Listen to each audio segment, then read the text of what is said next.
Hi guys! I'm 13 and I'm excited tonight. So I've been trying to brew this one for a little while. This is a combo pretty much known about, but nobody's really tried to make a deck list for. And I actually think that there are a ton of fun synergies for this one. So I'm actually getting pretty excited about it. Our deck is going to be a Collected Company deck, and we're going to be playing around the fact that Hapatra, the Vizier of Poisons, and Blowfly Infestation go infinite. So, a couple of different ways we can go with this, but oh my gosh. What has been going on with my... Oh, I know what it is. I had to zoom in for my screenshots. Okay, hopefully I'll fix that in the future. But our card highlights. So Hapatra, Vizier of Poisons, is Golgari, 2 mana for a 2/2. Whenever it deals combat damage to a player, you put it -1/-1 counter on a creature. Honestly, it's a bear. That's not insanely relevant. What is relevant is whenever you put one or more -1/-1 counters on a creature, you get a 1/1 green snake with Death Touch. So you put -1/-1 counters, you get really good blockers. Blowfly Infestation goes infinite with this, because whenever a creature is put into a graveyard from play, if it has a -1/-1 counter on it, you can put a -1/-1 counter on another target creature. So we stack the triggers so that we kill something with a -1/-1 counter. We have a snake token already, or however we work it out. Like, obviously gameplay is going to be different, but then new snake comes in, we put a -1/-1 counter on it. New snake comes in, -1/-1 counter. Obvious way to go with this is Blood Artist, basically just aristocrats. Every time the snake dies, we'll drain the opponent. There's a couple of other things that we get to do, but this goes infinite. It's also really good removal. If there's something like Young Pyromancer tokens on the other side, exact same mentality. We're going to get snakes for every single one of their elementals that we kill. But this deck also gets to abuse the Devoted Druid Quillspike combo. So, as soon as I get this resized... Devoted Druid. Most people are familiar with the Vizier combo, the other Vizier. Tap to add green to your mana pool, put a -1/-1 counter, untap it. And then, if you have a Quillspike out, you can use that green mana that the Devoted Druid just tapped for and remove the -1/-1 counter from it to infinitely grow Quillspike. So that becomes infinite damage. With Hapatra out, that also means infinite damage with infinite snakes. And then we also have Collected Company, because look at all these pieces, they all cost less than 3. So Collected Company, we end up running 27 creatures in our deck. Let me actually pull this up really quick. Hypergeometric calculator. So, population size 60, number of successes is 27, sample size is 6, number of successes 2, 85% chance to hit 2 creatures. So we're pretty loaded to hit basically any of these 2 creatures. So yay, Coco. We also have a couple of value -1/-1 creatures. Oh, the humanity. Oh, the resizing humanity. There we go. So Dusk Urchins, also Cocoable. Whenever it attacks or blocks, put a -1/-1 counter on it. We get a snake. We can remove the -1/-1 counter, grow Quillspike. Whenever it is put into the graveyard from play, you can draw a card for each -1/-1 counter on it. This means it can draw 3 cards. It also gives us a way to generate a -1/-1 counter for Blowfly Infestation. Necroskitter, 3 mana, 1/4 Wither. Deals damage in the form of -1/-1 counters. Whenever a creature an opponent controls with a -1/-1 counter dies, we get control of it. And then last but not least, our Friendly Neighborhood Spider that so conveniently blocks Arclight Phoenix. We only run one of this guy. I really wanted to test it out. But if we get the Quillfish combo, or not Quillfish, Quillspike. Basically, whenever we put a -1/-1 counter on Devoted Druid, we're also going to drain the opponent, which gives us reach and gets around Leyline. So, a lot of fun cards here, a lot of different directions to go. All the pieces are pretty interactive. In the sideboard, we actually get access to Kitchen Finks. So we have like 3 ways to generate infinite life. We have a couple of different ways to infinitely drain. We get a couple of ways to get infinite tokens. And couple of ways to infinitely kill all of our creatures off. So, again, I'm pretty excited about this one. It's a lot of pieces people already knew about, but nobody's actually tried running with it.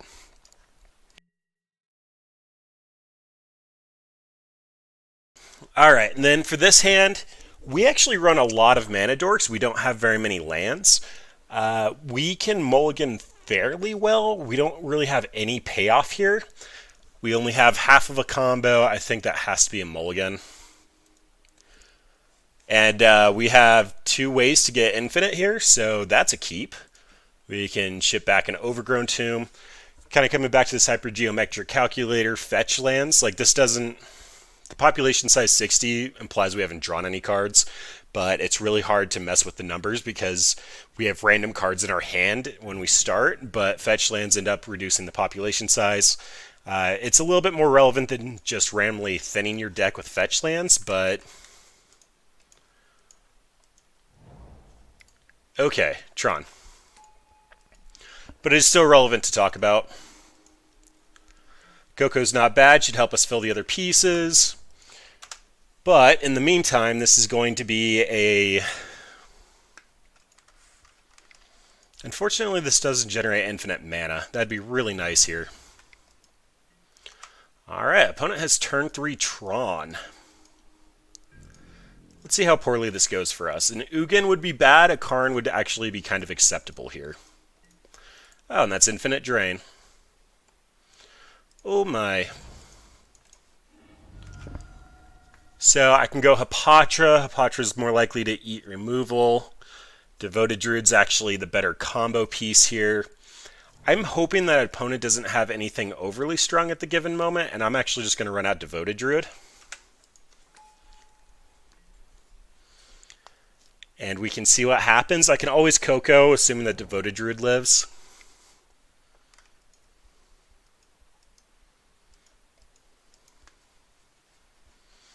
Alright, what you got, opponent? It's looking like a Walking Ballista for 3. That's surprisingly okay.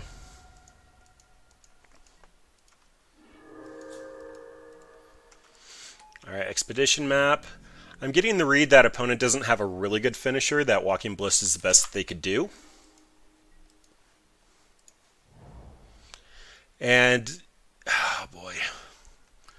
That's rough. That's really rough.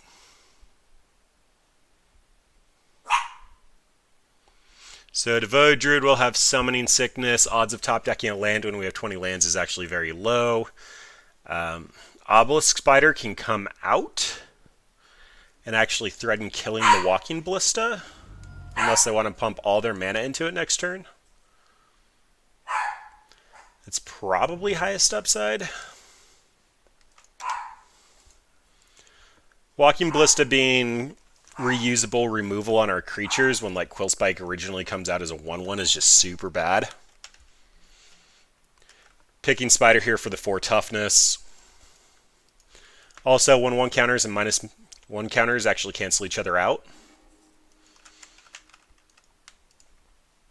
So that actually could be relevant if opponent lets us get in.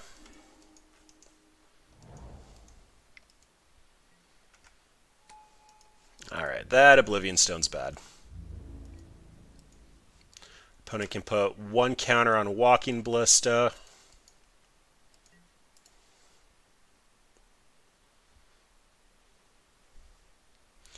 So I can run out Devoted Druid here and at least drain for 2.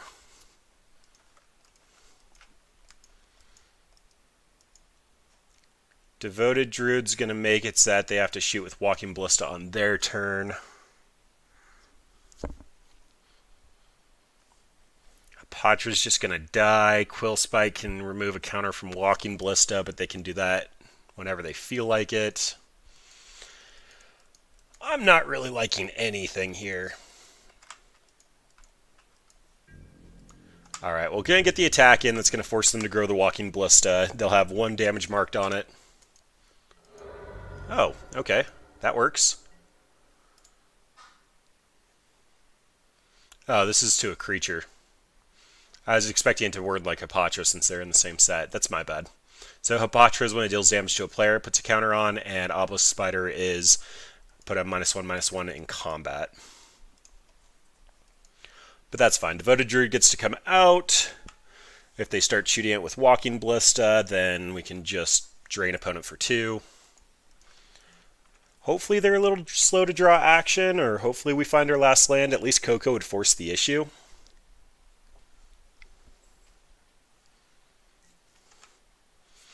Oh, they're putting a fate counter on it. Okay. So they're planning for a longer grindy game.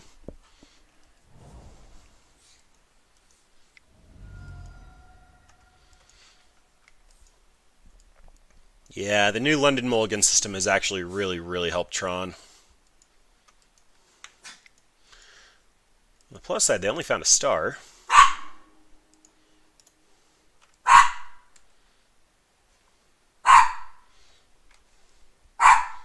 Rocky, dude, you're okay.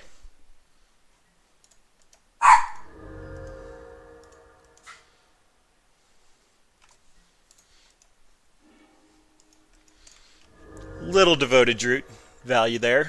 Not a ton, but a little bit.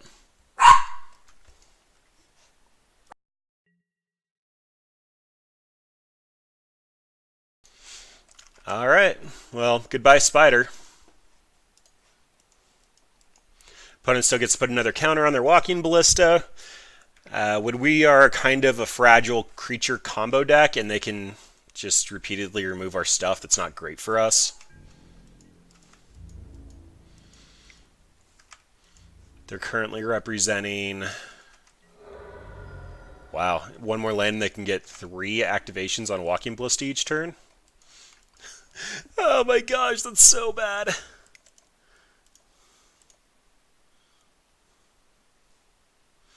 I don't even know if I want to show them anymore because this is pretty clearly a loss.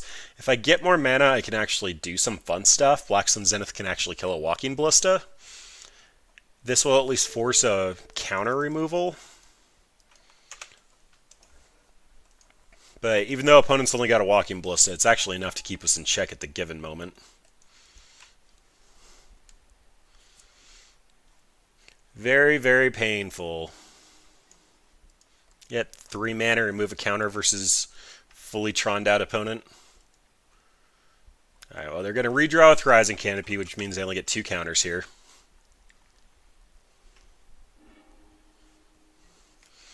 But they're cycling through their deck like crazy. Apparently still no payoffs.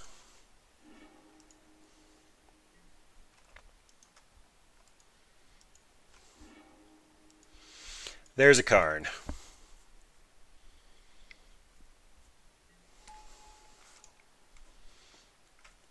Alright, so this means I'm going to be exiling my Quill Spike. They really should have gone after a land. We do have an out now that they're tapped out with only 1 counter on Walking Ballista that I can Coco into a combo and actually kill them.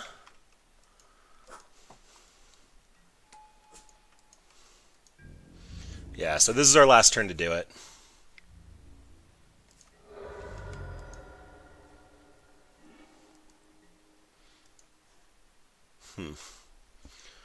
Alright, so does this mean if I kill Walking Ballista, they'll just minus on a land? Let's just move on. So we get Damping Spheres for sure. Assassin's Trophies are pretty decent. Kind of coming back to our hypogeometric calculator, if I'm actually removing 6 cards, my odds of hitting 2 things off of Coco drop to 70%. So I need to take out some number of non-creature cards. So that's probably going to be my Black Sun Zenith. Yes, it could cheese out a kill against Walking Ballista, but that's about all that it does. Nest of Scarabs is basically a secondary Hapatra, but they don't actually have amazing creature removal, so that can come out.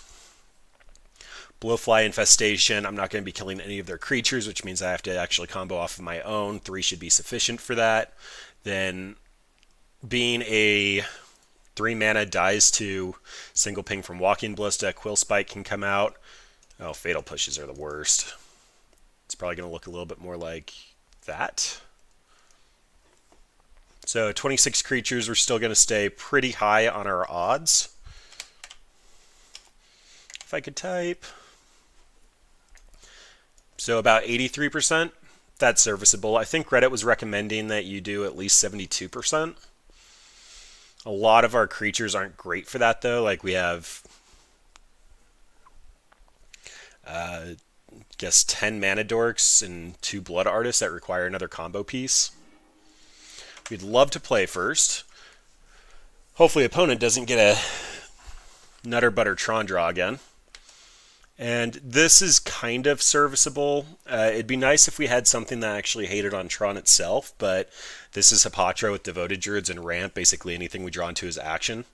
We also have 3 lands, which is pretty high for our deck. Only having 23 lands is about all we need to see. Field of Ruin also hits a Tron land. It's one of our hate pieces.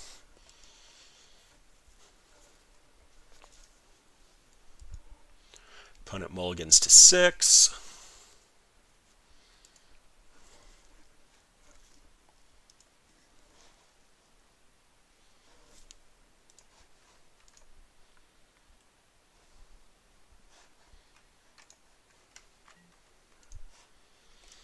We can start off with a tap land.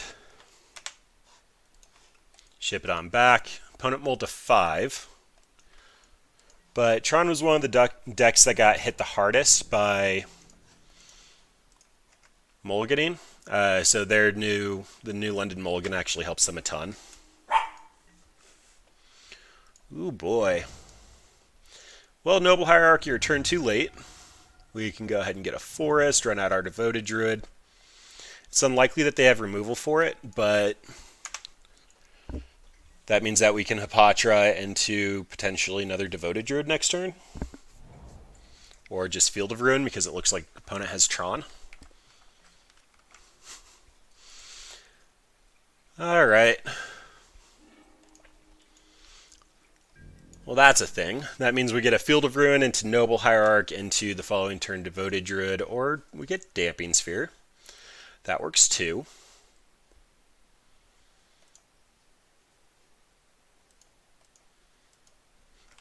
Oh, I have to actually show Field of Ruin this turn. And Field of Ruin might mana fix them into Nature's Claim for Damping Sphere. Alright, so I actually think I want to try to set up this turn, which means Field of Ruin. Typically you run out the one you have duplicates of first, so Power Plant's going down. I get to go get another forest, run out my Noble Hierarch, and then that means I can do a couple of things next turn. If I draw a land, it means I get Devoted Druid and Hapatra, or Devoted Druid and Damping Sphere. They did have Tron. Alright, I am a fan of Wooded Foothills. So, we have 5 mana, that means that Hapatra comes down first.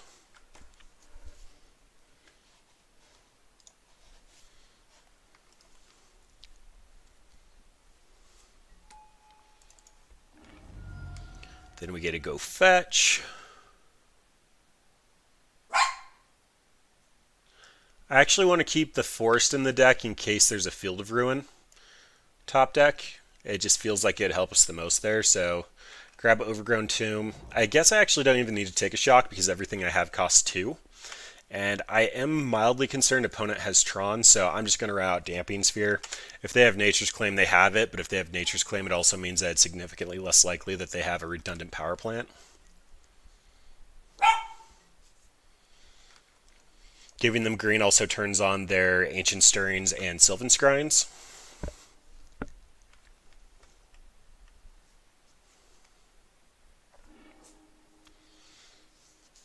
Alright, they found a mine, not a power plant. Quite lucky for us.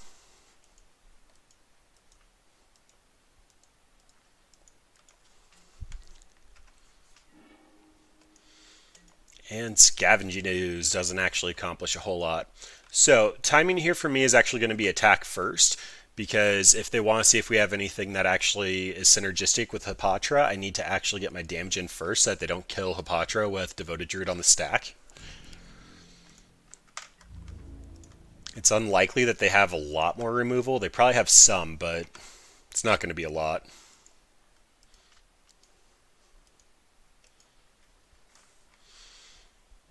Take it back, they have Dismember. Alright, that's fine. Because we're just going to run it back.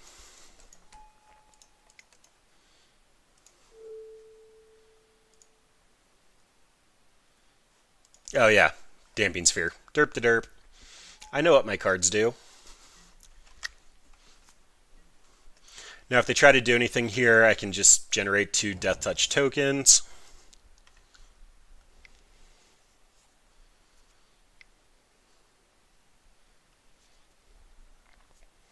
Walkie B for 2.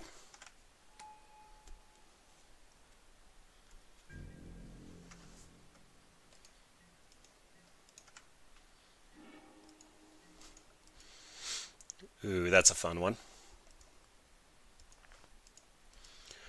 Alright, so we can cast that and Scoos, assuming that we actually tapped a Voted Druid for it.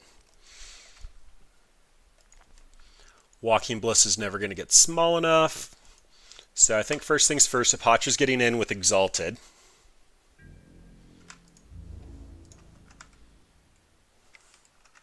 And we'll see what opponent actually wants to do with the Walking Ballista.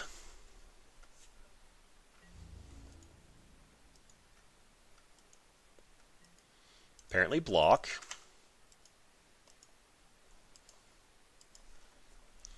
I guess they're going to kill the Devoted Druid. Yep, makes sense.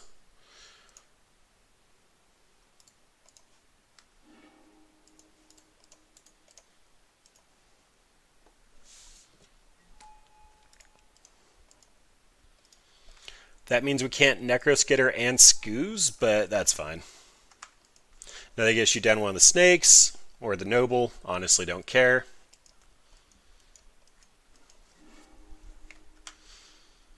Alright, so they are a little afraid of the snakes, so they probably have worm coils in their list somewhere. But little does opponent know, we will take ownership of their worm coils. Pause to read Necroskitter.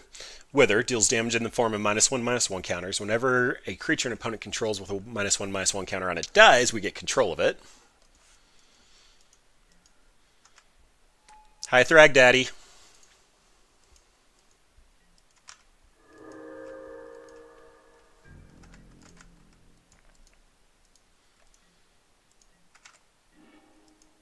Alright, Overgrown Tomb is less than good.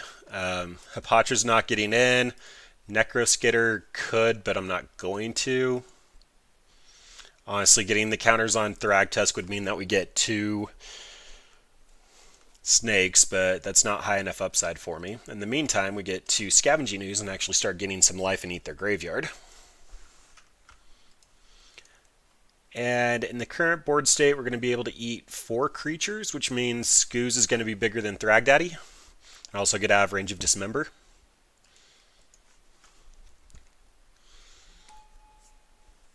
And attacking in with Exalted is going to be fantastic. So, yay Scoos. Alright, this time I'm just going to hold control. I'd like to hold priority while I eat all the creatures.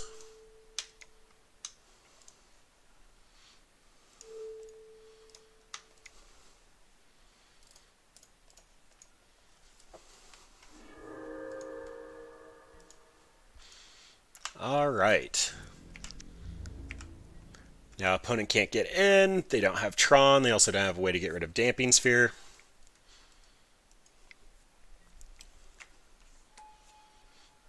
But you can trip away, sir.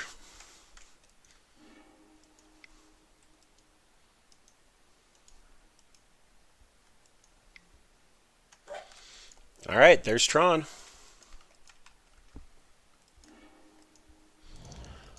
We just need one more piece before we go infinite, and we go infinite a lot of different ways at this point, so...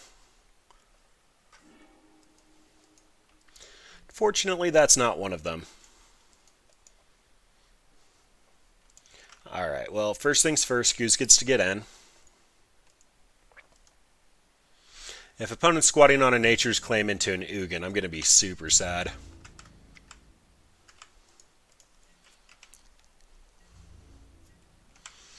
Probably should have blocked their opponent, because if I get a -1/-1 counter on it, that means that you can't... Like, I'm going to get the Thragtusk.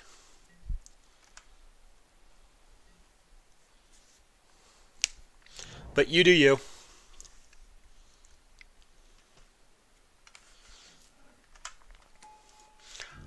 Good old worm coil. All right. Wow, and more lands.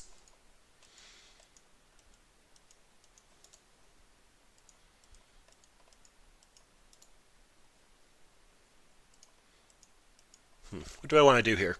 So Scoos can get in. It'll get blocked. I won't be able to put -1/-1 counters on anything. Necroskitter can get in, but it's not going to be big enough to actually kill anything. I'll just put -1/-1 counters out there. Ugin's still going to clear this board. They're going to walk away with 2 tokens, and Wormcoil's still going to stick around. I had so many cards that were good, and yet I just drew 6 lands of, actually, some were fetched, but 9 lands out of 18 cards, especially when there's only 20 in the deck. That's pretty absurd. Alright, well, I guess I'll give opponent one more turn. If they just end up slamming an Ugin with a land drop, it's going to be super sad, though. Pretty easily had this. They can't really attack in.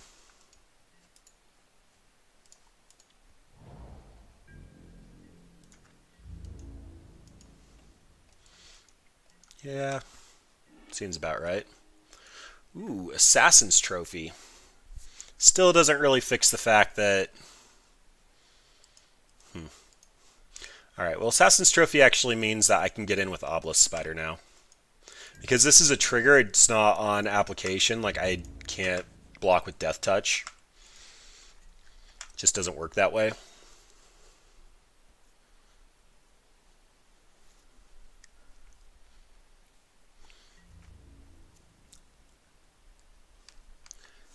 And if I blow up a Tron land, they're still going to have the same number of lands.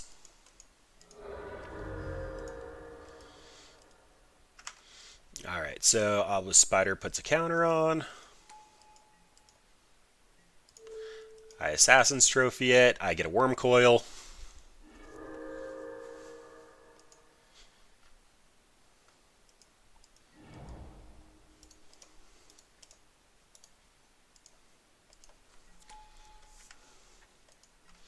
The shenanigans are real! Now I have a 6/6 Worm Coil. Alright, I am pretty Ugin proof at this point.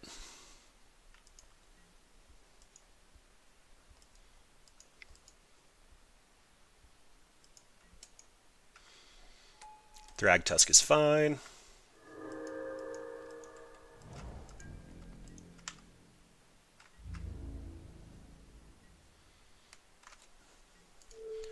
In the meantime, I can eat my spider. And I should probably eat their stuff as a good measure, but honestly I don't care. They shouldn't be utilizing their graveyard very well. Ooh, Blood Artist is a fun one too.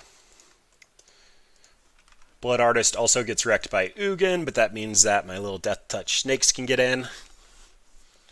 I'll get multiple death triggers if they do anything. Don't want the Worm Coil to get in. That's our safeguard versus Ugin.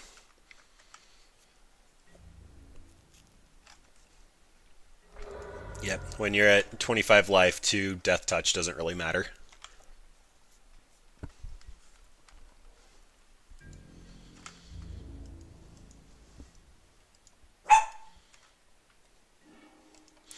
I just need a combo piece, deck. Be cool. 3, 4, 5, 6, 7, 8, 9, 10. Alright.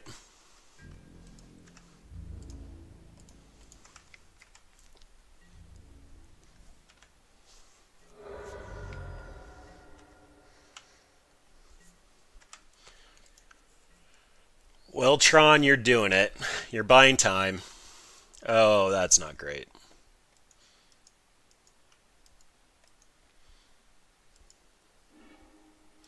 There's the Ugin.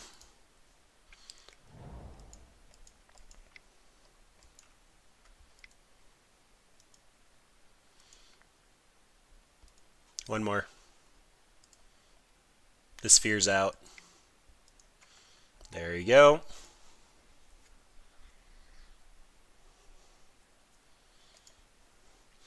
Funny enough, all I need is a Coco to get back into this.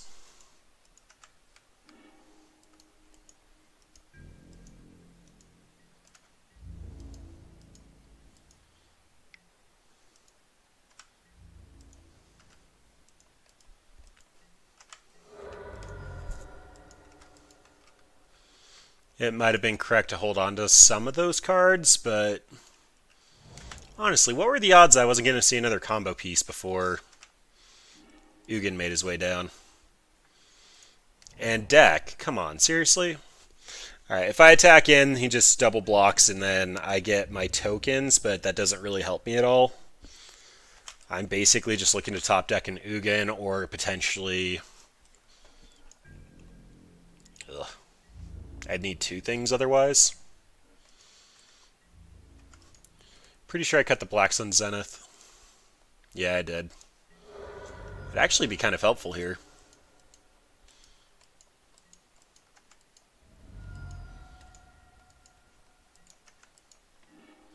Alright, there's the Coco.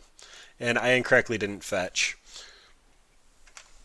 Okay, so if opponent attacks all out, we're next to dead. I'll have to Coco to stay alive, otherwise Coco at end step when Ugin can't activate. Actually, attacking all out doesn't do anything because I just gain 6 life back. Is it worth popping the Worm Coil here? No. It can hold him back for one more turn if my Coco's bad. Alright, Coco, none of this mana dork business. I need good stuff. I need really good stuff.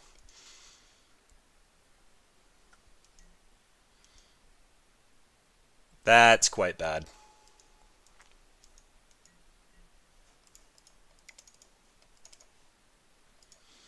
So I Coco now, they pop the stone because I have infinite damage. I can Coco again at instep. Deck, come on, dude. Be cool.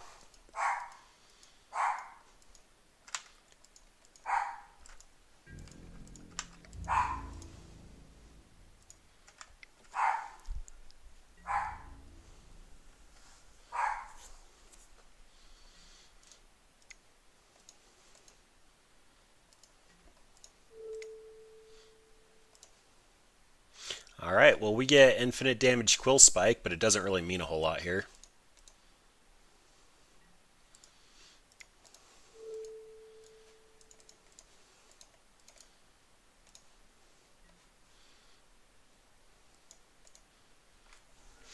Do do do do do do do do.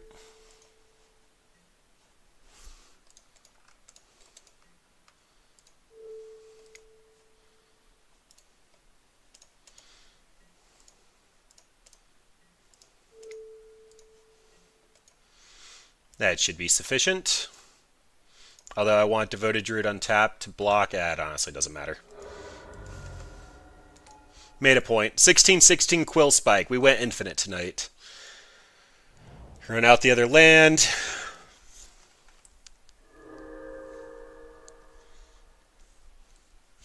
Opponent actually didn't put a fate counter on Ugin here.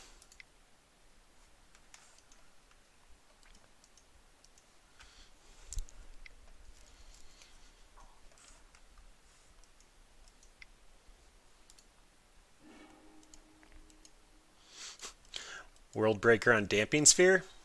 Oh, it's exile target artifact. Alright, well, might just be screwed then. Yep. Tron, I'd like to say GG's, but that was absolutely horrifying. I saw all of my lands. I think there were 6 non-lands, and 2 of those came off the Coco. No, wait, Ugin exiled more than that. But still, that was absolutely horrible. Yeah, the new Mulligan rule, I'm still a little conflicted about. Like, I do like the fact that it allows more real games of Magic, but it also helps the decks that are inconsistent because they're powerful.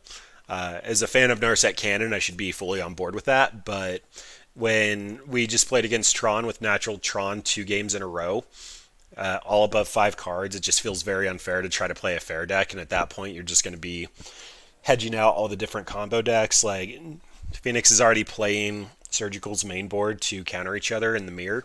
It just That feels horrible.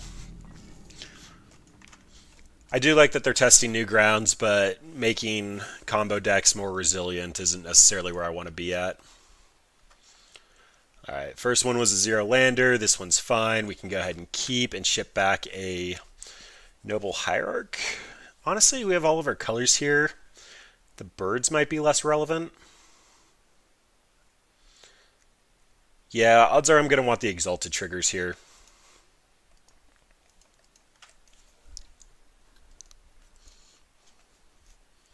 Here we have infinite damage and infinite tokens in hand, but obviously our creatures have to survive. The fact that Tron was able to keep us at bay that game one with just a single Walking Ballista and literally nothing else going on for them was just super frustrating. It's hard to walk away from that and be like, what a great game of Magic. Obviously this deck isn't like overly powerful, but there should be a little more wiggle room in what you can play. Alright, and this is going to be... I actually think I'm going to get a forest here. No, I have to get an Overgrown Tomb because I shipped the birds back. I wanted to get a forest to kind of like look a little bit more like we were a green-white fair deck. Or possibly pod. Here we look like we're Abzan, I guess. Opponent might be expecting Siege Rhinos in their future. Alright, and control. Alright, well, Terminus is going to be a beating, but...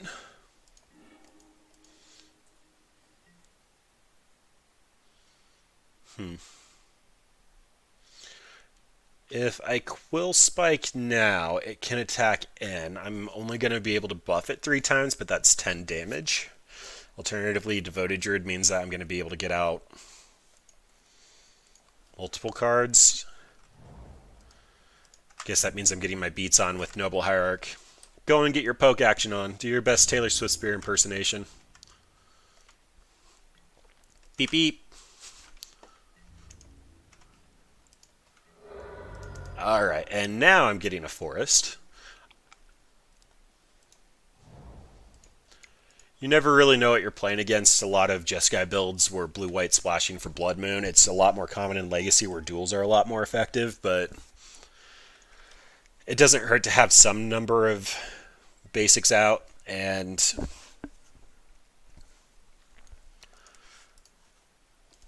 I don't know, path hitting one of our creatures could be a thing. Wall of Omens. Okay, so this is either pod or old school control.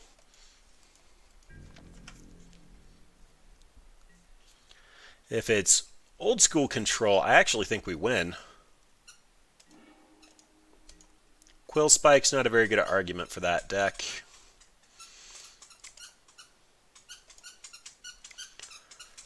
Alright. Well, Quill Spike gets to come out.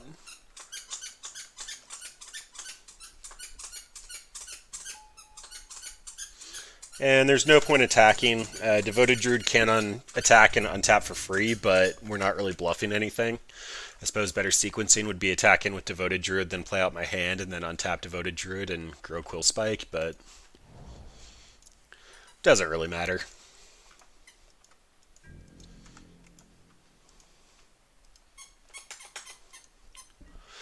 Alright, so sequencing here. I can just start infinitely growing Quill Spike, but I can also do that instant speed. If opponent wants to interact, they're probably going to try to do it with Hapatra on the stack.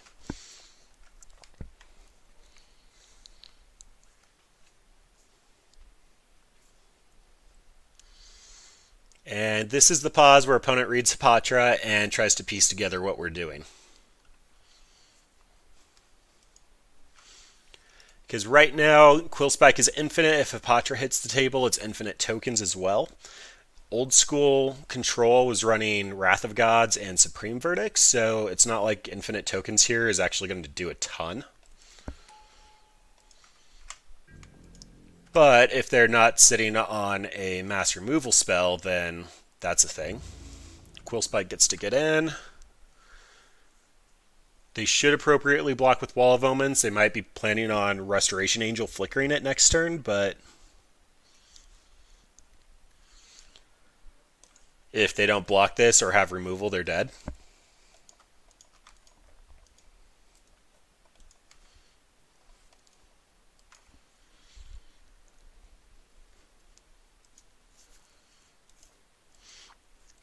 Looks like opponent's trying to piece it together.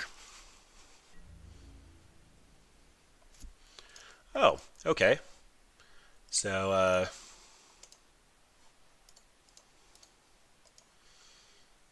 let's see what you got.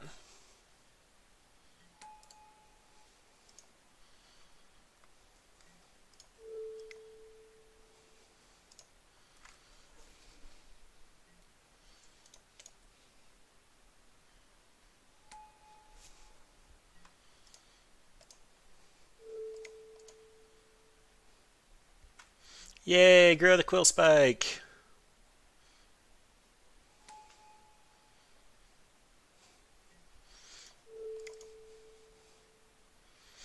Opponent, if you have removal, it'd be nice if you actually used it before I actually go through all this effort.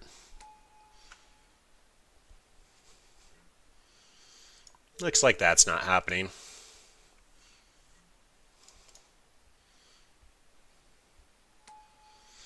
They're obviously not F6ing, so they're either still trying to figure out what's going on or they're trying to wait for me to misclick. I don't know. I don't know what read I'm getting. Okay. Opponent sees the writing on the wall after I do all of the clicking. For control, we have Assassin's Trophy as an option to get rid of Planeswalkers. We have Leyline of the Void because they're going to be running Snapcasters if they're on the traditional blue-white list. Kitchen Finks is a nice 2-for-1 where they have to answer it and then we get it back. If we get our combo going, this is also Infinite Life, which is something that Control can't handle very well, but they can always kill us with like Jace or get the Teferi Tuck thing going on until we deck. The 2-for-1's really good. I'm thinking it's less likely that we end up sticking a couple of these non-creature permanents. Scavenging Ooze is good. Again, Snapcaster can eat the creature. Blood Artist, we're probably not going to get super high up on the list. Fatal Push can snag a Wall of Omens, but they've already drawn their replacement card, and odds are they're going to be holding up Resto to flicker it. So right now it's looking a little bit more like that. Black Sun Zenith is terrible, so maybe just 2 Assassin's Trophies and trim a little bit on our interaction. Blowfly is not going to have the targets that we want for it, and it's going to require us to keep creatures on the battlefield. Nest of Scarabs is a harder to answer version of Hapatra, so that probably needs to stick in. Quill Spike is our best win condition. The games are going to go long. I could see possibly trimming a Mana Dork for the last Assassin's Trophy. If we get stuck on lands, though, we're going to fall really far behind.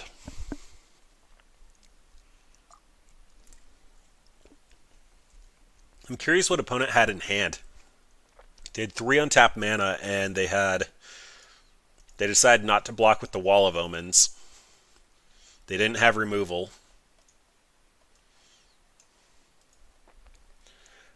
They obviously weren't being considerate and thinking that we had infinite tokens, and they didn't have a board clear. We have no colored mana.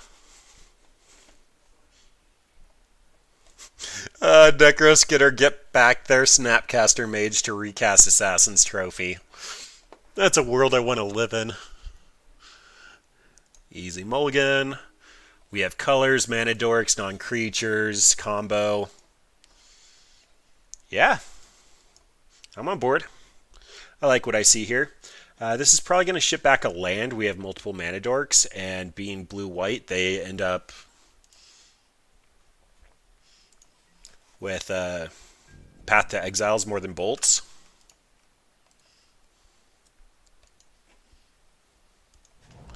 I've had a lot of opponents play their first land in second main phase.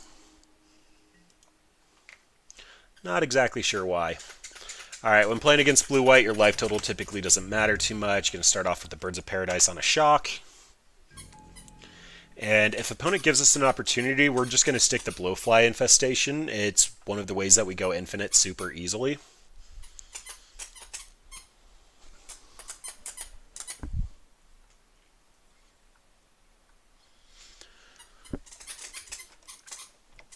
And, oh, opponent's looking for lands. They kept 6 cards.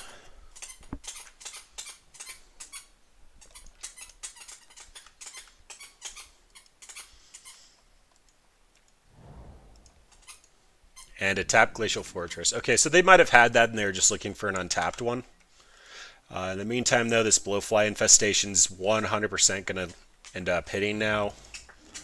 It might be correct to Devoted Druid here, but I'd rather get the non-creature in case they have counter magic, and this is just going to be harder for them to remove. They're going to have to Detention Sphere it or something, and creatures will be higher value.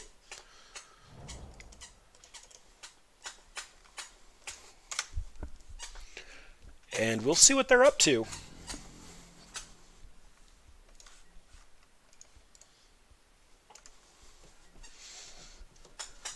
Yeah, Hapatra creating a ton of tokens versus the blue-white deck is maybe a little too cute for my taste. They just have so many board clears. But like if we get a Blood Artist here and they tap out, I think we can win.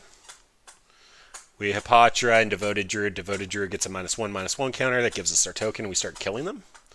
We won't be able to play all 3 though. Hello, Wall of Omens. Opponent's apparently still fishing for lands.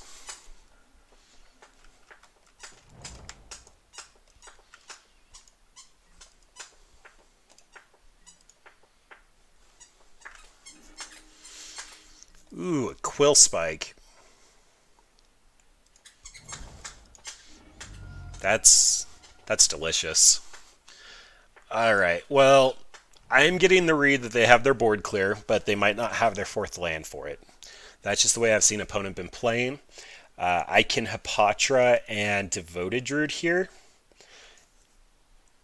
If they have the board clear, I'm sad. If they have a path, it's whatever. Hopefully they go after Hapatra, but if opponent's blanking out like they were last game, this is probably a win. I do want to turn off auto yields though, because if they go to path my Devoted Druid, I want to at least get a single snake out of it.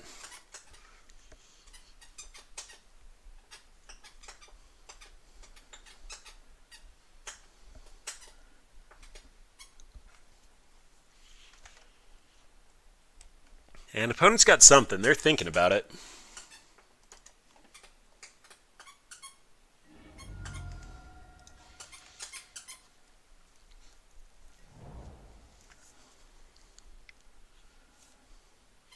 Hapatra, Hapatra.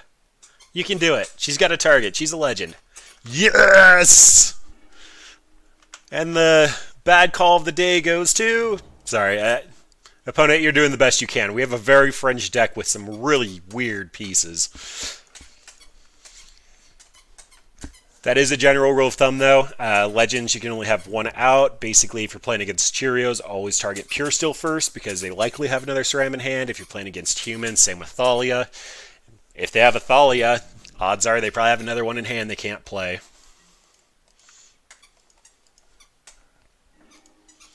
Ooh, Coco's a good one. Oh, you're going to V-click? Let's see who you target.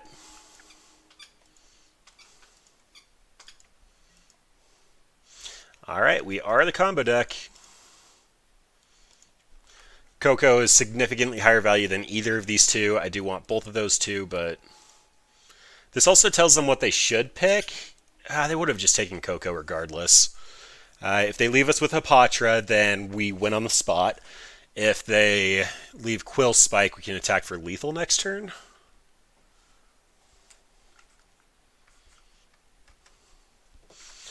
I want to kill with Hapatra and Blood Artist. Please take the Quill Spike. It looks the most lethal. Although it all looks bad. Okay. I'm one happy person. I'm one very happy dude. Sorry, opponent. I know we have a unique deck. Alright. -1/-1 counter. Always yield. Always yield.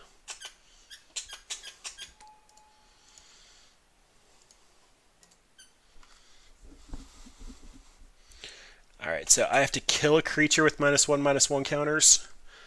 I think that means I have to do this Devoted Druid.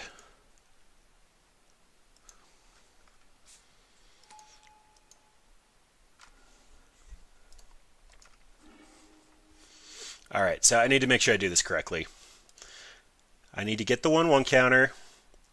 I can drain at whatever priority I want. Then I have to create the snake first. So create the snake.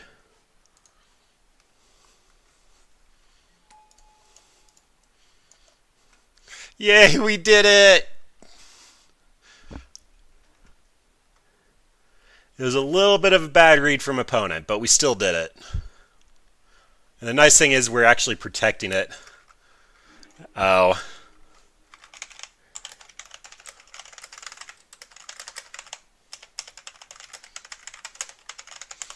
Opponent said that they misclicked on the quill spike. Okay, so Blood Artist can drain at whatever priority he wants to.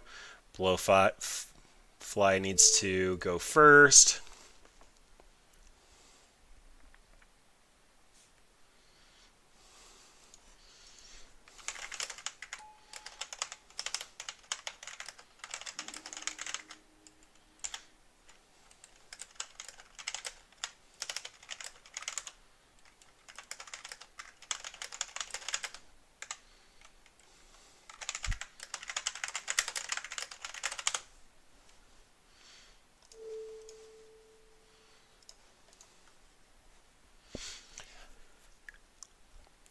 Yeah, I had to tell opponent that I could put a -1/-1 counter on the V-click whenever I felt like it.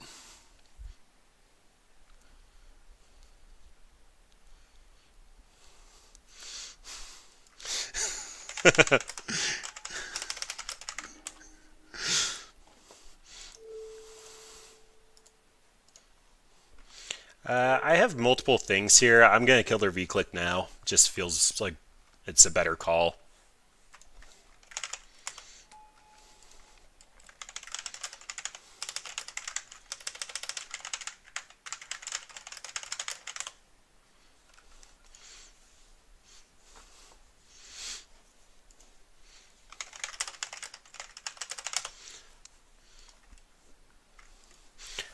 All right. Well, I think opponent's about to scoop, but yeah, this was a really good showing. Like, this is what it's supposed to do. And then if opponent went to go kill Hapatra or something, I could just sacrifice this Devoted Druid and actually get another -1/-1 counter to distribute as I feel like. So, I mean, the deck did what we wanted it to do. We saw both kills. We saw the Quill Spike and we also saw the Blood Artist kill. I mean, I'm happy. This is a lot of clicking for Magic Online and paper. You just iterate the loop and say, I'm going to repeat this 20 more times. Opponent's going to actually hop on.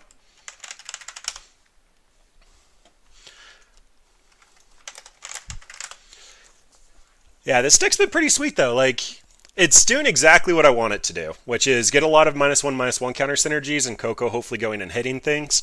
I don't believe that Court of Calling is correct for this deck, but when we're generating this number of -1 or 1/1 tokens, it feels like it's pretty good. But yeah, having to click on 3 things every time that a creature dies has been pretty painful. But that's what you sign up for whenever you run anything with Devoted Druid. Like, it's just, you know you're going to have to do 3 clicks to get the trigger, and then you have to, like, pay off the mana. At least most of the time on Magic Online, your opponents are pretty nice about it, and they're just like, well, I've seen you've had the loop. I see that you have the payoff, so we're going to go ahead and concede, because that's the sportsman-like thing to do, and in paper, that's exactly the payout you would have had. Oh, Lord. That has some very, very pretty cards in it, but it is not keepable. Oh boy. So this doesn't go infinite. Hello. This hand doesn't go infinite. I guess we're going to 5. This looks a little bit more like my speed. I can tuck the Nest of Scarabs because it's a redundant Hapatra, and Devoted Druid will at least get us up to Collected Company. We do have 2 pieces of like 3 of our combos. So we can keep this. We're going to ship the Nest of Scarabs and probably the other colorless source. If we top deck any lands, we've got Coco paid for. Ugh, not great. But let's see what opponent's doing. Tron was a beating. Tron was a real beating. By the way, Seraphix, did you have the board clear in hand? That was the one thing I was really considering. Oh, not. Opponent doesn't like fun. Yeah, the new Mulligan rule Tron is just so hard to... Okay, well... I was getting the read that you were actually missing lands because of the way that you're sequencing. You ended up opting before you did the Glacial Fortress. Glacial Fortress coming in tapped usually. It's better to be lucky than good. Glacial Fortress coming in tapped, though, just made me think that you didn't have good lands or like you had opted into that land. So I was getting the read you had the board clear, but only the 3 lands, and you're trying to survive for a turn. All right, so a Boro. Okay, there's no reason to devoted Druid shenanigans there. Boro typically means that they want to run islands, but not die to choke. Poor opponent. They just keep coming. Oh, you're thinking it's Mill? Oh, Field of Ruin is going to force us to search. Yeah, I could see that.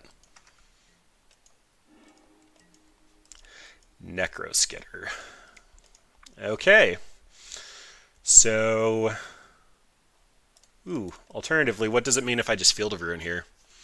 If I Field of Ruin, I can go get my other black source. Then I'll have Devoted Druid untapped for Hapatra. And then I still need to top deck to Coco. Oh, that makes a ton of sense, yeah. I know it was old tech for merfolk to not want to just completely lose to choke if you didn't have a vial, so they were running Miko Koro and a Boro.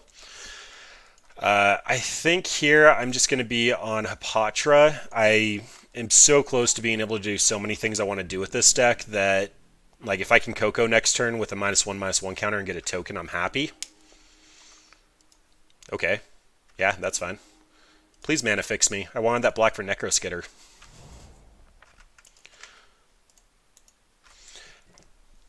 Yep, there's the Archive Trap. Alright, you're correct. It's Mill. That was a really good call. So... Ooh, 2 of them. Alright, has opponent seen everything that we're doing? We still have a Quill Spike to hit, Blood Artist to hit.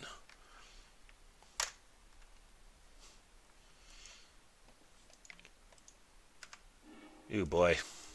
Well, they get to see our entire deck here. Dusk Urchins wasn't going to do anything for us. Necroskitter's not going to do anything. Scooz isn't going to do anything. Alright, opponent only has a blue available. I think we can still hit a...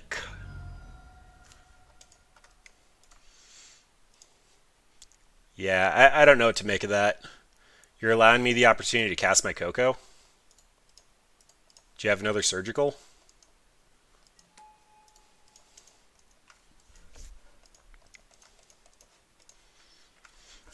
Well, let's see. If we get Blood Artist and...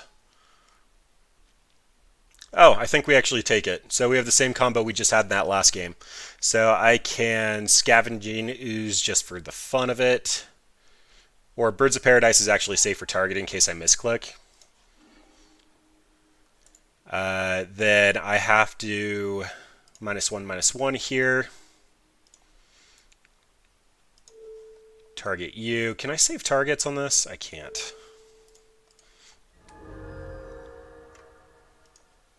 Oh no, I didn't have Blowfly Infestation!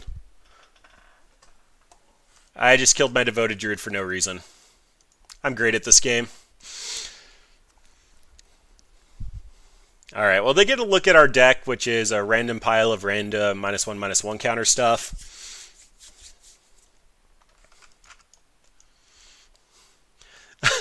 Oh, we have one Black Sun Zenith in the deck.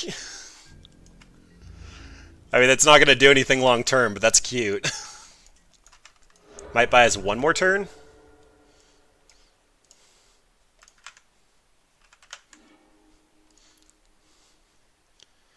I think I just want to kill my tokens here. Just get as many Blood Artist triggers as I can get.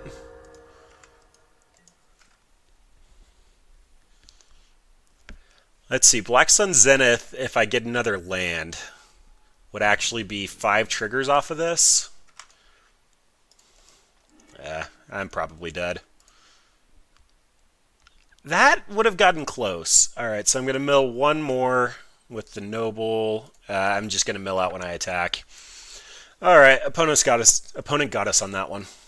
So, what do we care about here? Leyline of the Void can stop Mission Briefing now that Mission Briefing Archive Trap is a thing. Black Sun Zenith gets shuffled back into our deck, but that's only one recast, and opponent can mill us again. Fatal Push can hit Crab, so it's got to stay in. Blood Artist is probably going to be how we end up going wide enough. I actually think we might want the Black Sun Zenith so we can kill our board if we start getting low on cards. Can I just go for the Blood Artist Drain Kill? Obelisk Spider can kill our opponent if we get our Blowfly combo going, but Nest of Scarabs feels bad. Just because Hapatra's going to do it better. Having the 5th redundant piece was just me wanting to make sure it works since it's my first time running the deck.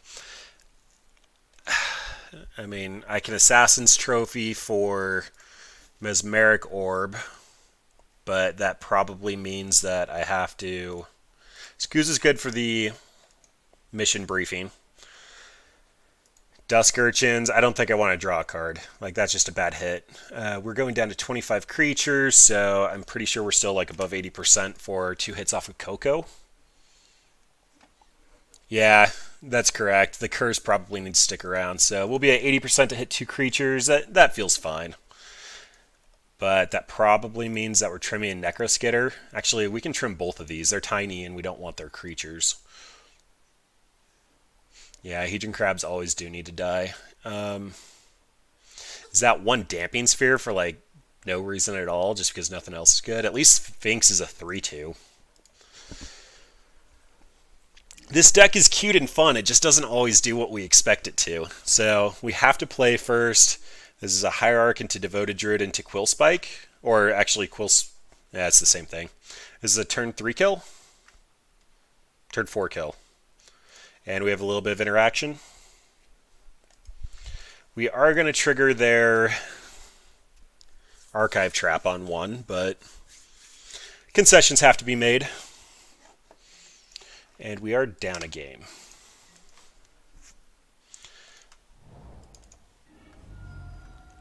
Alright, do you want to show me that Archive Trap, opponent? Did you keep it?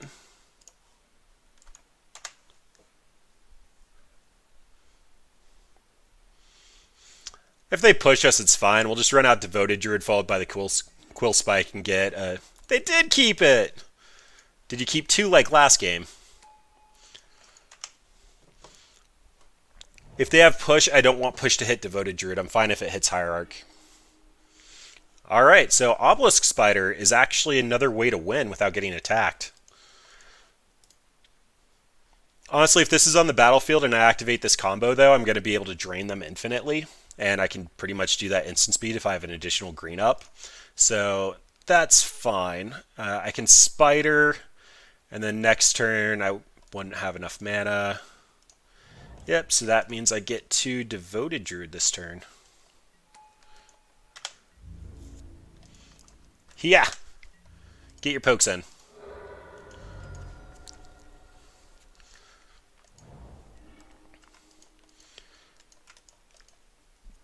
It's sad I don't care about opponent's life total. I don't even remotely care about opponent's life total. Oh, wait, that can mill us! Whenever I untap Devoted Druid, it's going to mill us. Alright, well... I can go for the kill here? So, I'll have to untap Devoted Druid and go get a Swamp, but I think I have lethal. Because I'll Obelisk Spider with the 3 mana up here, and I'll Quill Spike down here. I'll be 1 mana shy. But if I run out both, that means that I have lethal as soon as I untap at instant speed. That feels fine enough. They're not going to be able to mill us for 34 here if they've already used their Archive Trap. So... Quill Spike... Go on, little buddy. You got work to do. Oh, I don't have black. I'm so bad at this game. Okay, that's fine. Not going to poke in. Don't want to mill for an additional.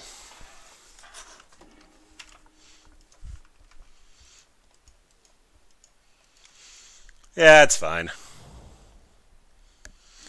If they have removal, I'll feel bad, but I didn't need to put a -1/-1 counter on it this turn to get out the spider anyway. The spider's basically an enchantment.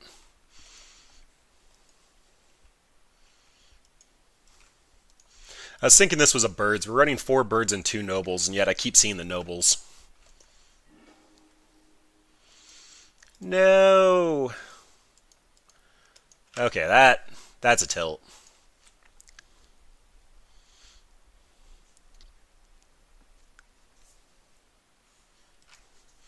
Wouldn't have mattered anyway. I could have actually trophied the orb if I had tapped correctly, though. Or just get good, son? This time I'm going to tap up here, because I've learned lessons. Look at that. Hapatra's infinite. Blood Artist is not cutting it.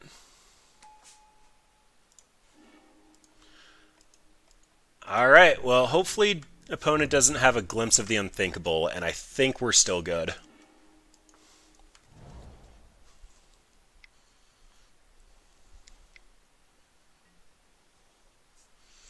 No! If I Blood Artist, I could have gotten a couple of activations. It's probably a concede at this point. But yeah, they ended up going heavier on the removal, which is the new thing that Mill's doing. They have to in order to keep up with the meta, but when there's so much Phoenix and Dredge going about, this deck is actually kind of spiking the meta. Damnation being able to hit our combo is... I guess I could have waited to Coco. Like, seriously?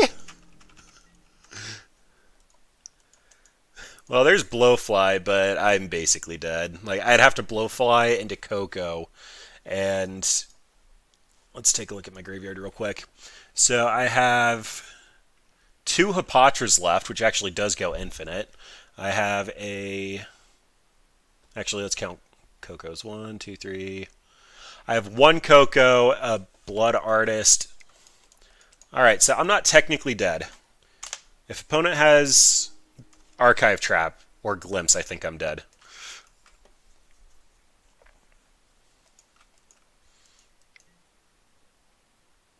Okay. Still didn't... They hit Blood Artist, but they didn't hit the other Coco.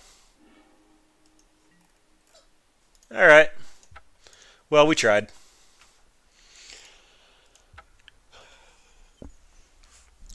That Damnation. That was a good Damnation opponent. I will give you that. That was a splendid Damnation.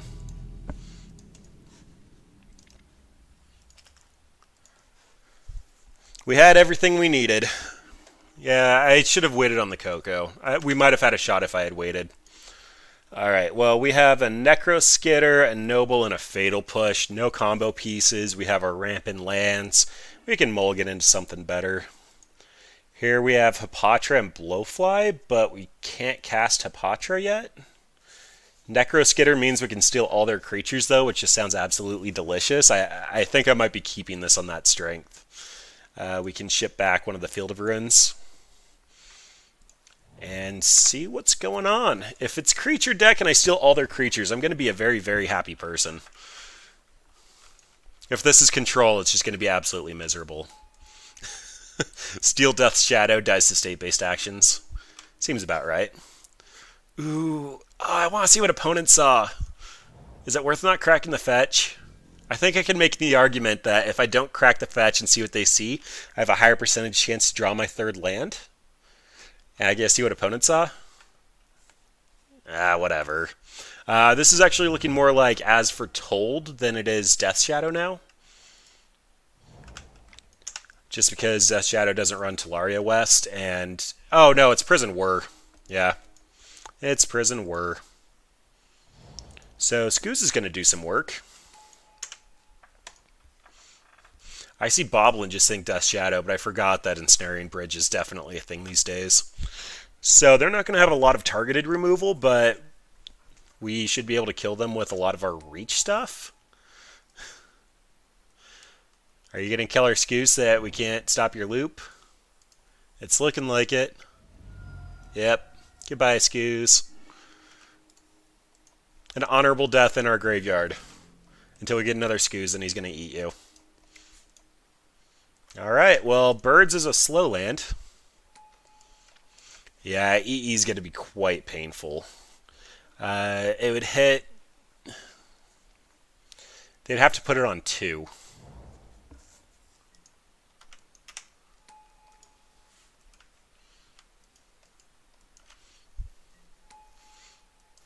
Yeah, my Blood Artist and my...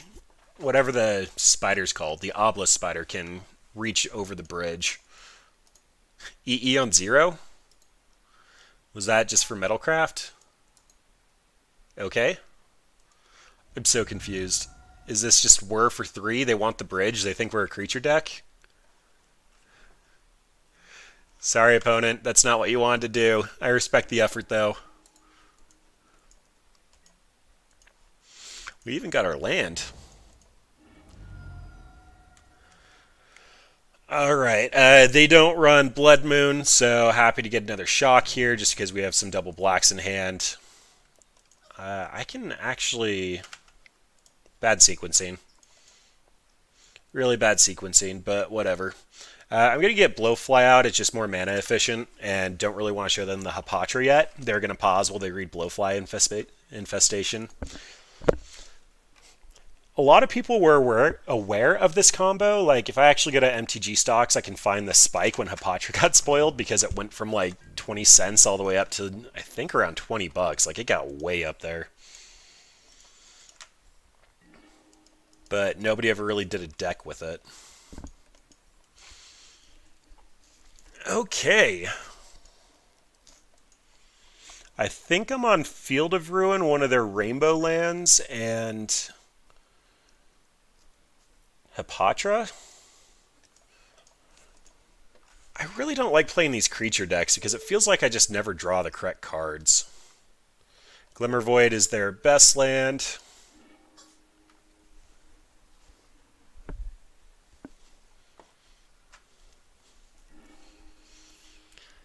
Think I'm more inclined to need a General Forest here. Which means Hapatra gets to come out. And we're officially infinite, if we could just find a payoff.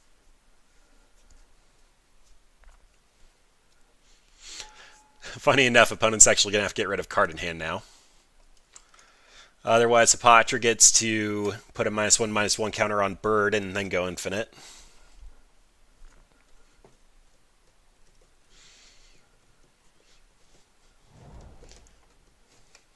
Tech Edge. Well, that's not active yet. Looks like another... Nope, they got the Witchbane Orb. Okay, so Blood Artist is cut off. Let's actually go check this out. Each opponent. Okay, so we're drawing live to the snake. Of course, now we get it. That means that we're probably on Blood Artist, just because it'll be able to attack in if we see a Noble. No, it's target. I think Zulaport Cutthroat is.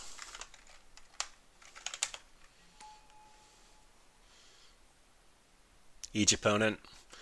I sat there and stared at the two and saw that this was each other creature you control with 1 power and figured Blood Artist was going to be higher value when Hapatra is giving us Death Touch snakes, but yeah. Zulaport might have been better knowing that Prison is a deck.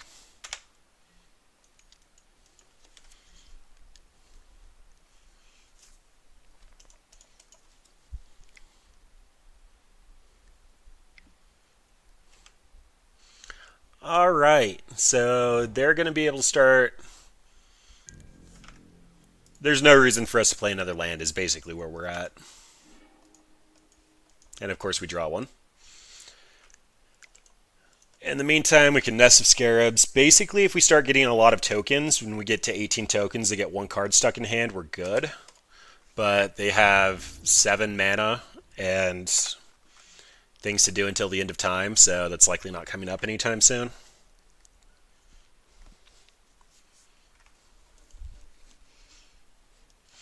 Opponent can see our combo here, though. Like, Jester's Cap isn't going to do a whole lot for them.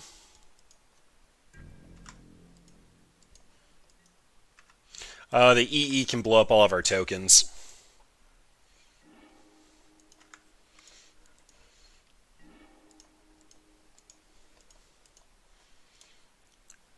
Okay.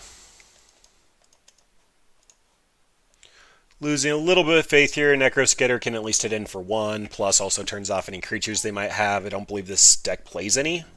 They end up going into Psy in the sideboard, but I don't believe it's main board.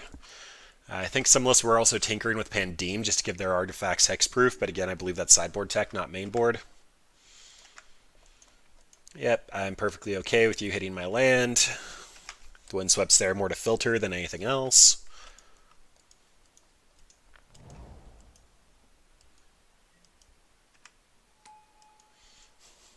Well, that doesn't actually do anything. I guess it turns off skews eating other skews. Chalice on 1. Yeah, it doesn't really do anything. Turns off our Noble. Yeah, you can tech edge it again, opponent. I just wanted to get it out of my deck. Ooh, that's a cute one. Alright, so first things first. Oh, I should have kept that in case they destroyed my birds and I have to Coco. I won't be able to run out another mana dork that's not a devoted druid. Get a free chip point in. Quill Spike comes down, and we are live to Coco or Devoted Druid being lethal, assuming that they still keep a card in hand.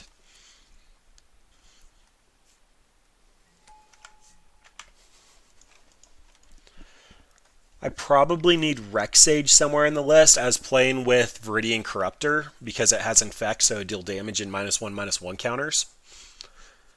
It'd enter and destroy an artifact, which feels relevant enough here, but I feel like enchantments is also something I need to be aware of.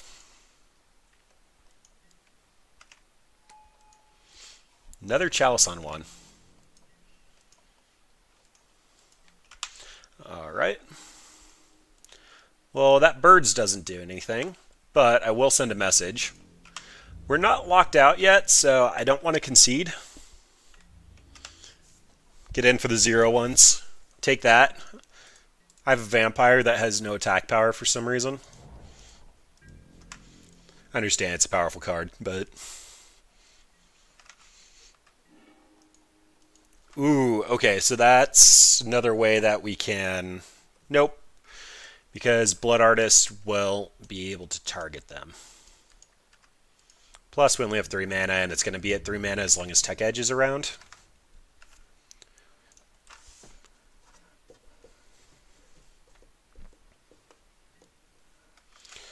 Welding Jar. Alright, I didn't plan on blowing anything up anyway.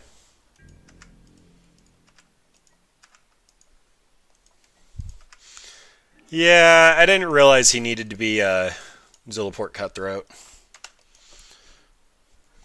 First run of the deck, though, like it had enough fun pieces, it was worth giving it a shot, but there are definitely things I'd change now that I've been playing it.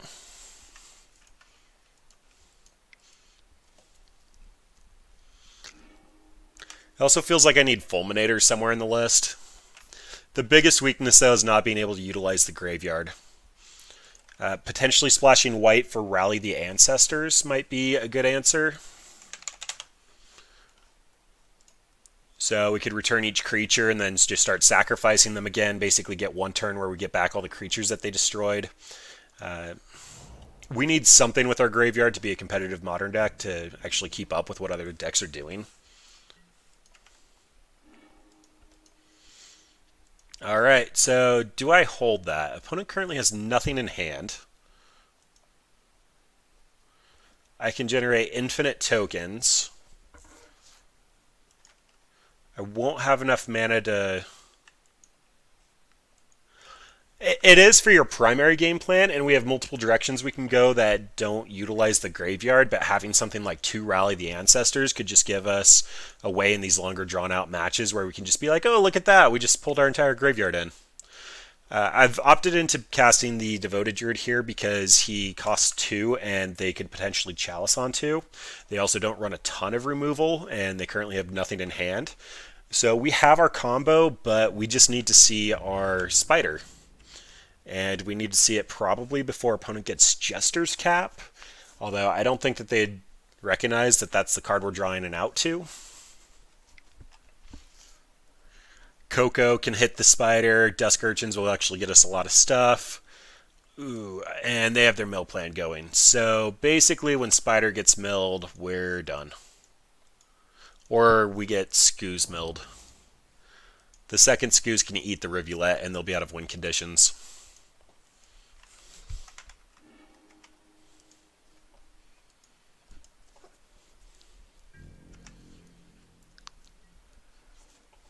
So, Coco, please.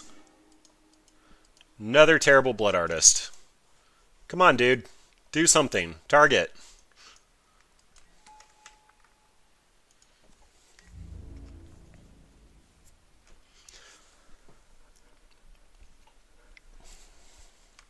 Yeah, like if I had something like an Ewit to pick up another collected company, that would also be alright. But the graveyard is a resource in this game, and our deck isn't taking advantage of that. Like, opponent milling us here, if we had an Ewit in hand, would just be helping us beyond belief.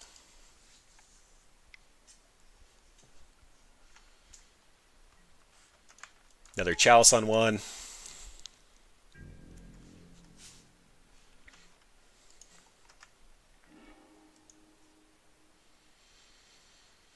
Whatever, you can tech edge me. That's fine. Hopefully going to wait for them to mill before I crack this land. It is starting to get statistically significant that we're milling when we have less than 30 cards in deck. Instead of being like 2%, we're getting closer up to like 4%. There's the Spider. Alright, so I think that's it. Because we're currently behind on milling. Necroskitter and Dusk Urchin aren't going to do anything. And we have to target for everything else. Alright, so definitely needs to be a Zulaport Cutthroat. Assassin's Trophy is an auto-include. Leyline of the Void is an auto-include. Bringing in 7 cards really hurts our Cocos, so we either have to start looking at cutting Coco or some of our non-creatures. Opponent's not going to be removing our Hapatras. We had one dead in hand forever, so that can come out. Damping Spheres don't really do much here. I feel like there's one thing that they do, but I'm forgetting what it is. I don't think that they run their bounce lands. They don't try to multi-spell. They just try to empty their hand. Doesn't really matter. Basically, Assassin's Trophy hitting Bottled Cloister is going to be one of our best plays. Otherwise, Fatal Push is awful. That immediately comes out, so that's going to help our creature count. I like Dusk Urchins to draw. Necroskitter's kind of bad, though. And then maybe just trim a Blowfly. We see one, we're good. And it's not like opponent's going to try to remove it. Funny enough, the Blood Artist line actually cares about graveyard hate. So we are utilizing the graveyard a little bit. If opponent has a Leyline of the Void or a Rip, we don't get the death triggers.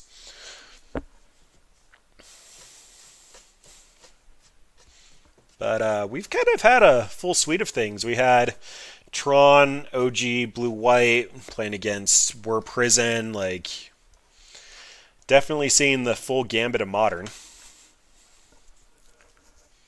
Devoted Druid, Skoos, Blood Artist. Do I have to look for a better combo hand? I also don't have any black here.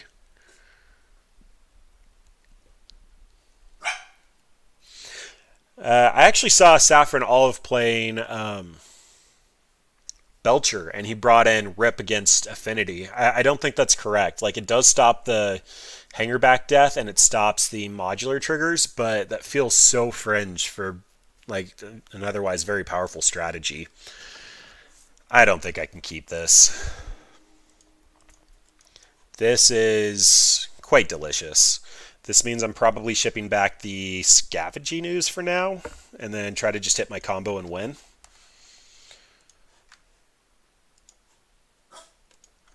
Hopefully I find that third land before the pain and suffering.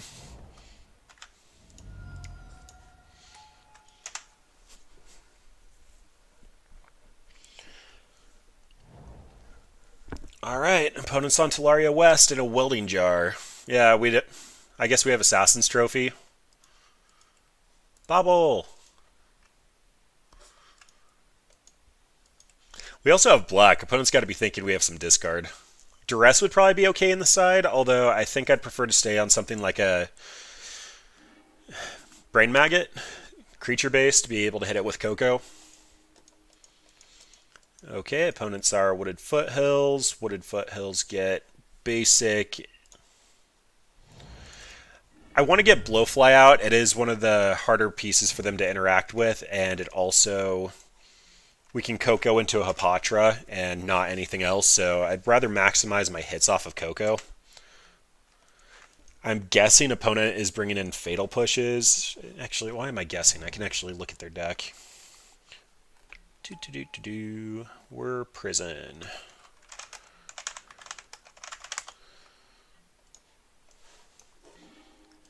Alright, so they have Abrupt Decays, Ashiok, Lily. I can't imagine they bring in Lily against us. And 2 Fatal Pushes main. So it's probably going to be Collective Brutality. Collective Brutality actually did stop the game last time around. Alright, an opponent is actually missing on red mana.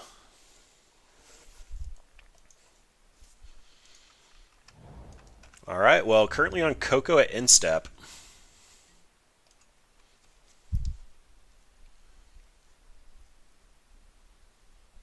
See if opponent's been slow rolling the red source. Looks like they are not. So opponent's had a mana light hand.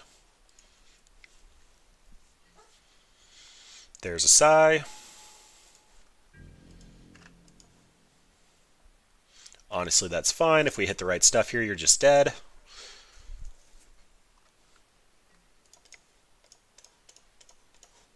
Coco! Quill Spike, and I suppose Dusk Urchins. That's actually going to generate -1/-1 counters. We can untap Hapatra and actually grow Quill Spike, put a sizable clock on. Or a top deck Devoted Druid? Nope, but we have the Spider. I'm happy to see the Spider. In fact, just run... oh, what are the odds they have Damnation? Where'd this go? Alright, I see no board clears to speak of. So Hapatra comes down.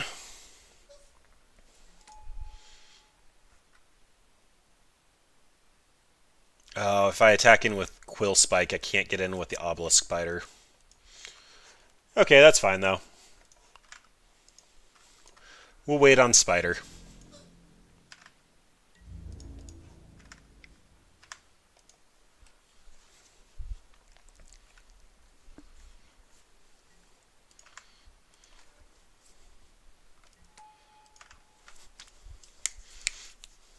This deck has a lot of fun cards in it.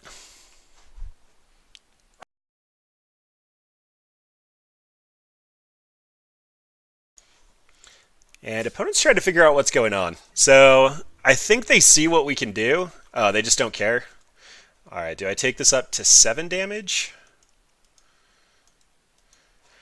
This Spellbomb's making me sad. It means that they can hit one of our combo pieces. Yeah, let's grow it.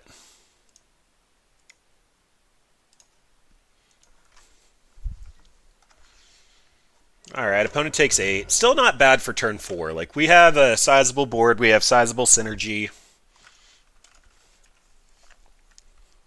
We just hit for 8. And if we would have done a little better off this Cocoa, we would have actually just infinite killed our opponent on turn 4.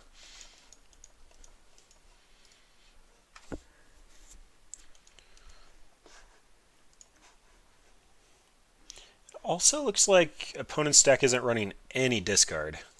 So we should be covered if our plan is to Obelisk Spider. We can just leave it in hand until we know it's safe. Opponent gets a couple Thopters, don't necessarily care about that.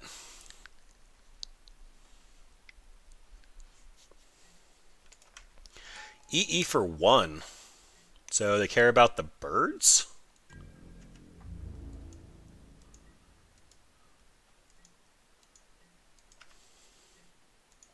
Oh, that's a good point.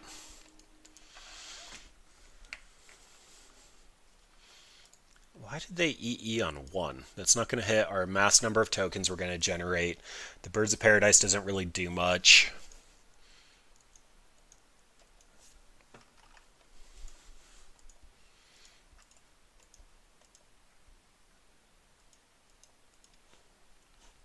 Yeah, I'm so confused. So I can drain with Spider. I can attack in for 8, 10, 11. Draining with Spider would be lethal. They're going to have to chump block.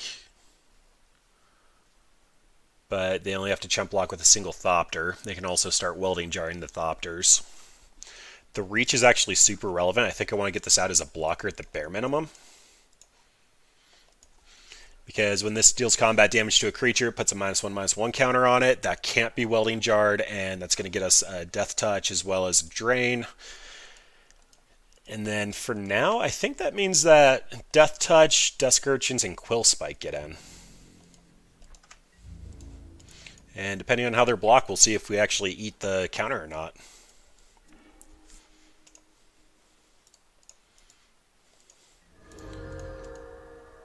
A lot of fun little synergies in this deck.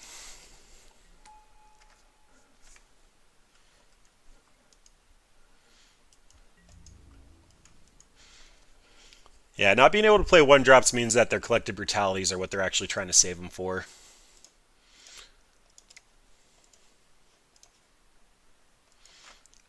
Beefy beefy. And didn't even want a welding jar. Interesting.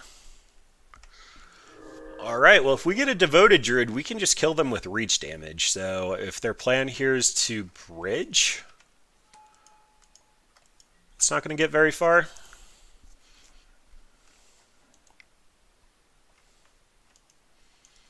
This is looking like a whir.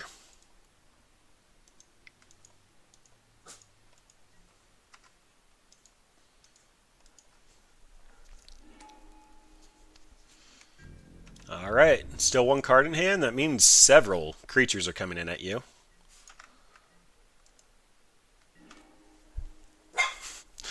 Blowfly Infestation's cute, but I can't generate a -1/-1 for free anymore.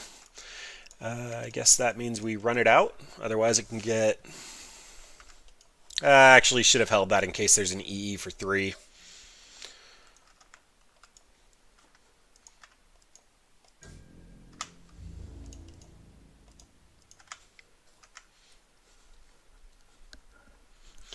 At least the spider has to go unblocked.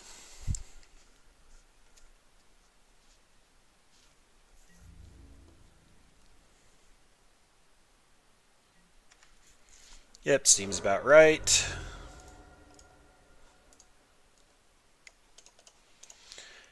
And then I'm just going to run out Scoos. It can't be correct because it turns on EE for 2, but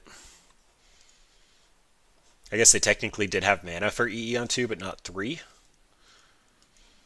If they EE for 2, though, they get Hapatra and Scavenging Ooze as opposed to like all of our important 3-drops.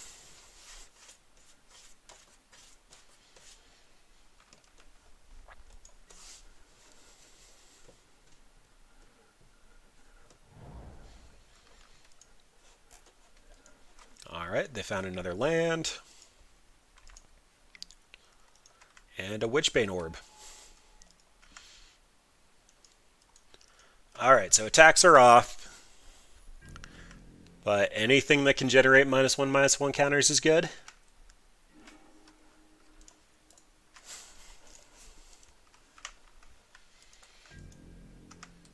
That's not something that generates -1/-1 counters. I was excited for this little guy. He seemed like he was going to be so good. Draw 3 cards, get me counters. But EE has been struggling. Or sorry, Bridge has been struggling.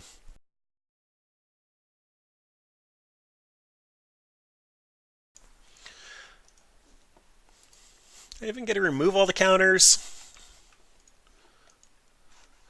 Let's see. So Dusk Urchins is basically off. Necroskitterer is basically off because it's a 1/4. You won't be able to attack in. Blood Artist does nothing. Devoted Druid's basically a win. I think I cut all the Black Sun Zeniths.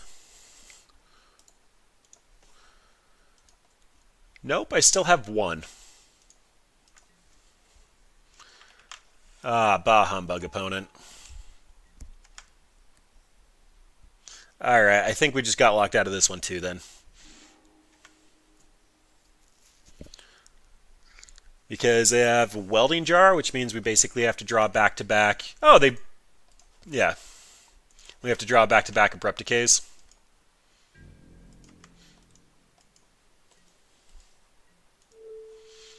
Well, I'm going to eat some of their stiff.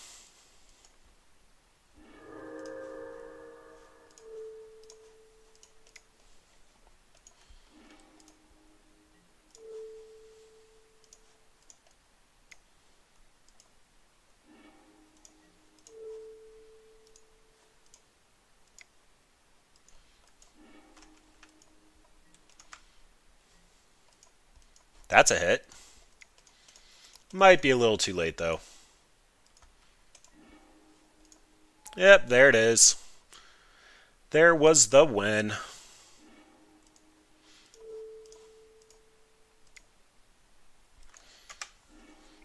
Alright, what are the odds that they draw something uncastable? They have 5 mana. 2 of them are rainbow. I can generate infinite little dudes.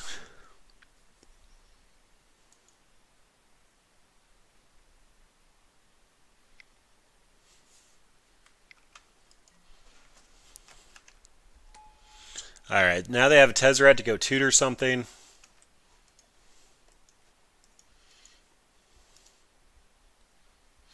That's a May, so if they can't cast it, they won't put it in hand.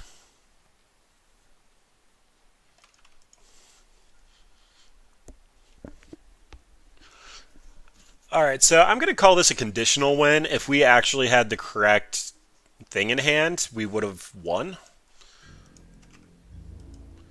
Or, sorry, in our deck. If we had a Zulaport Cutthroat instead of a Blood Artist, we would have been able to win. Alright, well, let's spin the wheel again. I also think Ewit probably has a home in this deck somewhere.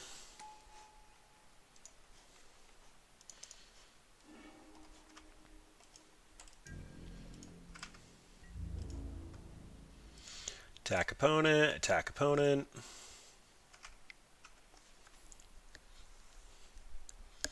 We'll see if he can squeeze in. It's unlikely, but gotta try.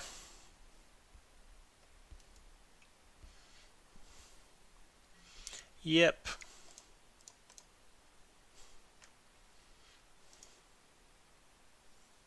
Why can't I activate it? They didn't play out the Sorcerer's Spyglass yet. Oh, that's declare blockers. Yeah, I should be able to activate this. So, put a -1/-1 counter. Oh, that's why. Derp the derp. Didn't have a -1/-1 counter on my side of the board.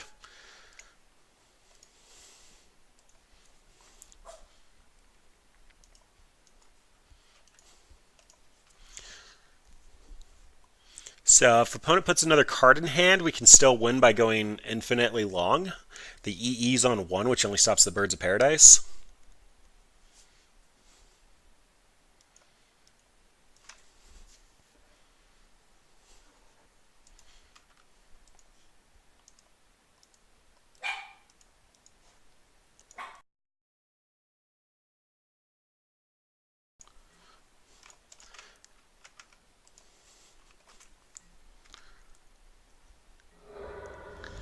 There we go. It's so sad having infinite on table and not being able to do anything with it.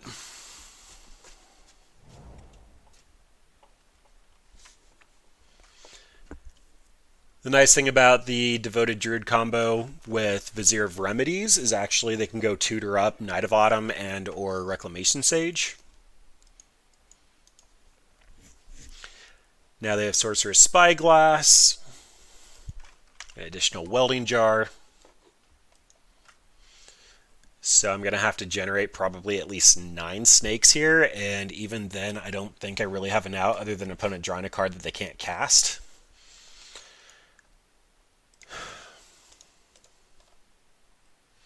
I don't want to click through it. I've seen enough for this to actually learn what I need, and that is I need a Zulaport Cutthroat.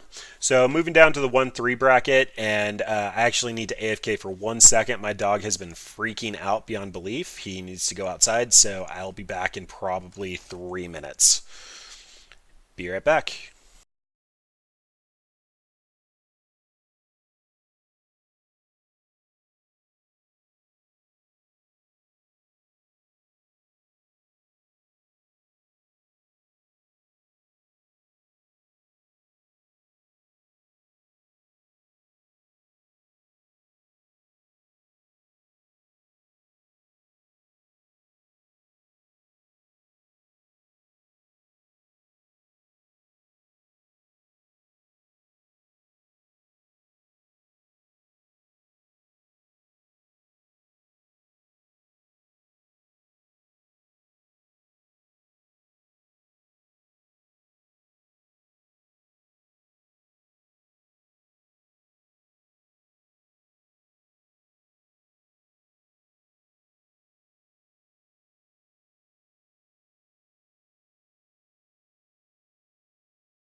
Sorry about that. I have no coverage right now, otherwise somebody would usually let him out. Yeah, so kind of looking back at the deck, I actually think the Spider might be better than I initially gave it credit for. Being a 1/4 means it can block Mantis Rider, and it can also block Arclight Phoenix, so that feels like it'd be a pretty good meta call.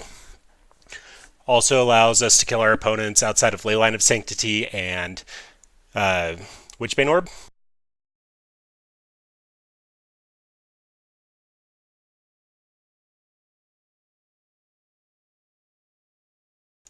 The more I've been playing the deck, the Nest of Scarabs feels like it's overkill. I've had Hapatra stuck in hand in multiple games where like opponents won't kill it. It is a pretty vital piece to our combo, but not nearly as much as Devoted Druid is. I think -1/-1 counters might be on the Stormless fairly high at the given moment, though, because it did enable the infinite mana combo quite easily with just 2 cards.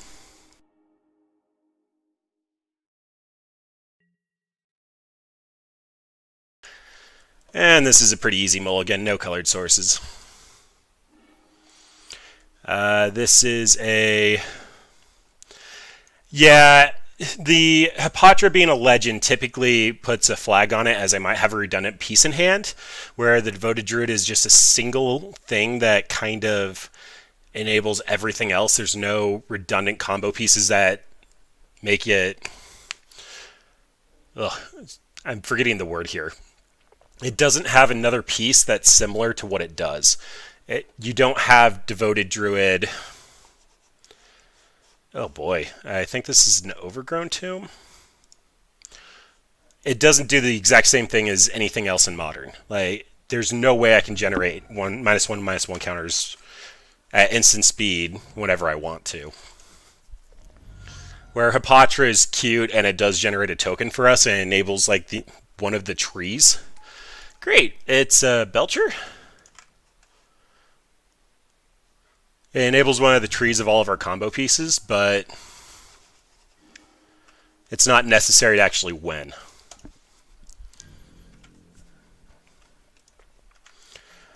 Alright, so...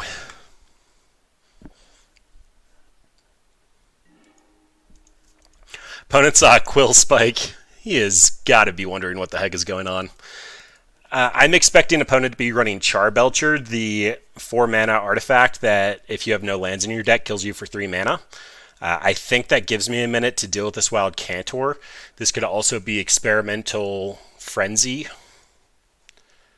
Basically, when you see Street Wraith and Mistress Bauble in the same deck, they're basically trying to run a 52-card deck with multiple redraws. I'm going to further my game plan before interacting with opponent. Besides, next turn I can always like Hapatra and Fatal Push if it comes to it.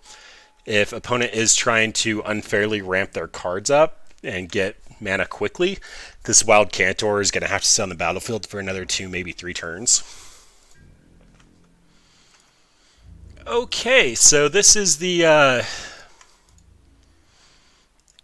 I've seen this deck.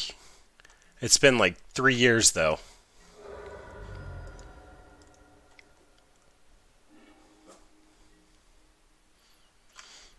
Okay, maybe I haven't seen this deck. Welcome to the 1-3 bracket.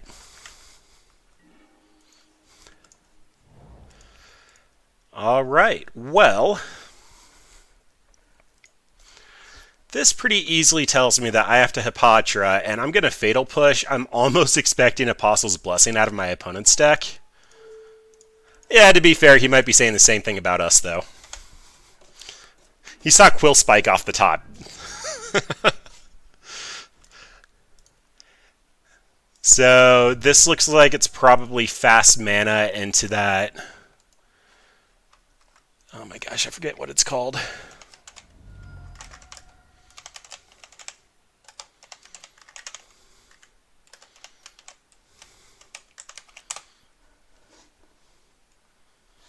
Okay, I can't find it. The guy that taps for 4 but only casts for spells of X.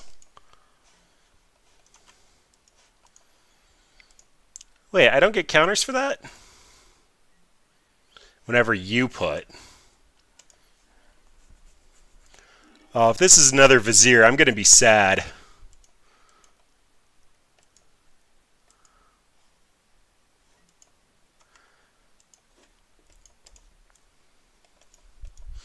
Okay, opponent was on the play, so they go get their Vizier of Remedies.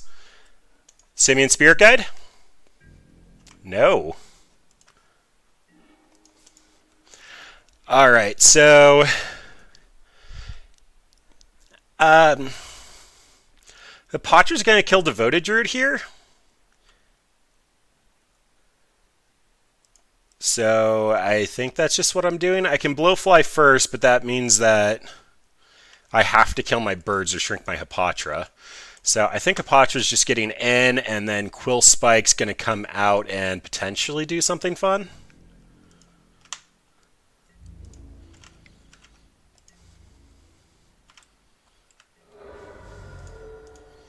Die?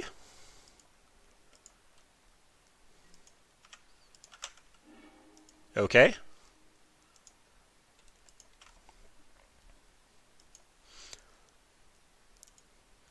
Funny enough, I had multiple death triggers that I could have actually triggered here. If I had put Blowfly out first, I could kill the birds and then continually kill my stuff, but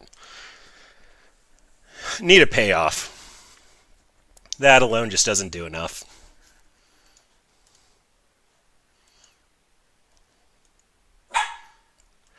I think opponents trying to figure out how exactly I killed their devoted druid.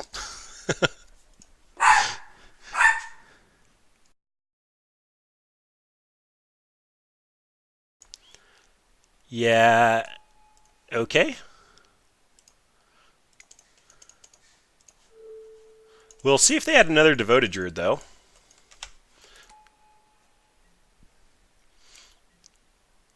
Giving your devoted druid haste is actually kind of cute. I could give that to Quill Spike and get lethal on turn 3. That actually might need to be in this deck. Maybe that's just me wanting to do cute things. Okay, yeah. So opponent wasn't really ready for that. Funny enough, Black Sun Zenith feels like it's going to be pretty good here, and we're a creature deck. I put a Damnation on the side expecting humans to be rough. I don't think I want a Damnation, and opponent looks like they're trying to do a speedy infinite mana combo. I mean, honestly, the way that they were playing, I was half expecting a Fireball in hand.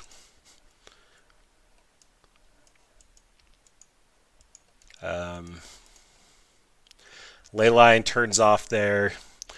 Well, thank you for the games. Thanks for sticking around. I might shelf this. I thought it was going to be more powerful than it is, but enjoy the rest of your night, and yeah, thanks again for the games. If I'm going to die, it's probably going to be an infinite combo, though, so I think the Kitchen Finks are out. We're bringing in 4 non-creatures, which means I need to trim non-creatures. Necro Skitter. I can steal their devoted druid. That's amazing. Dusk Urchin still feels fine. I'm not a fan of Nest of Scarabs. It just hasn't been doing enough for me. The Fatal Push is a requirement.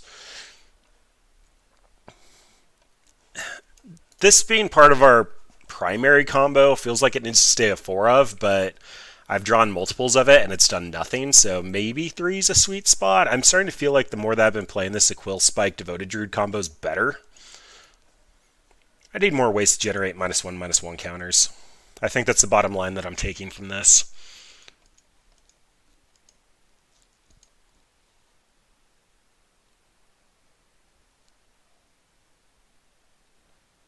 And I am really liking the spider. It's felt really relevant. Maybe just trim the Blood Artist. Opponent's going to try to combo us out, so the slow attrition plan's just not going to work. Although it is a single combo piece that we can try to draw into with Coco's. Scoos can handle the graveyard. It's probably better than putting in Leyline. So maybe just trim a Dusk Urchin.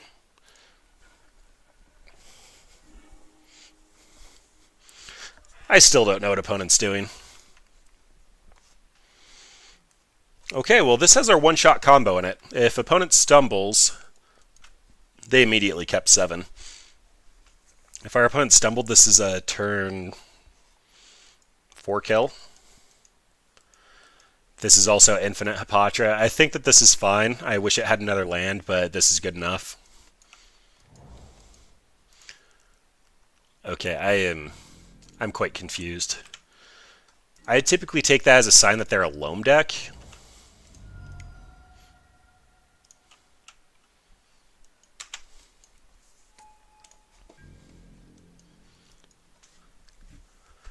But they tried to show us Infinite Vizier.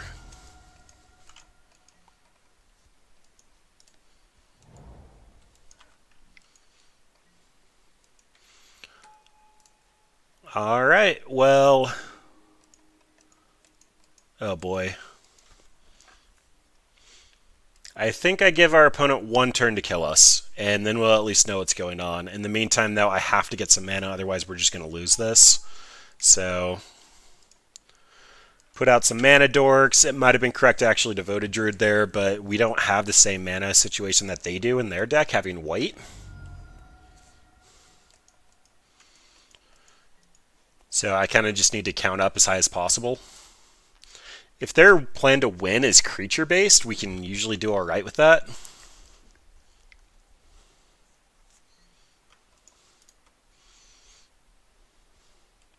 Okay, so they are a graveyard deck.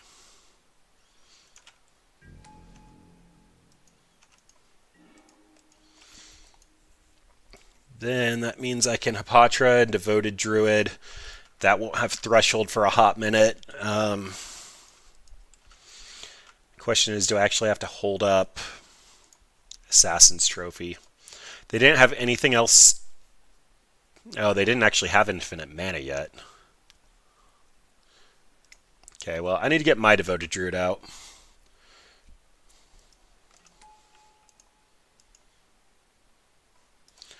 I'm okay to take 6. They didn't have infinite mana or they would have ran it. I think I'm talking myself into Hapatra as well.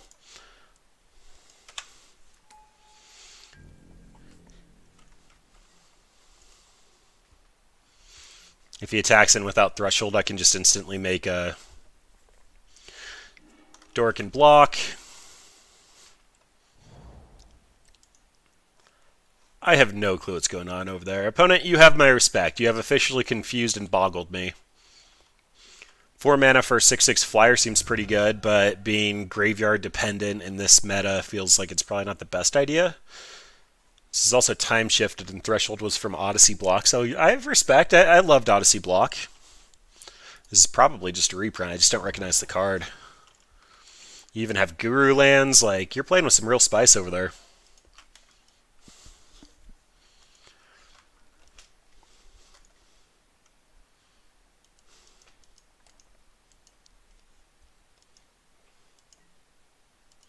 Summoner's Pact. So this goes and gets Vizier, and then you have infinite mana. Duskwatch Recruiter. So this is budget Devoted Druid combo?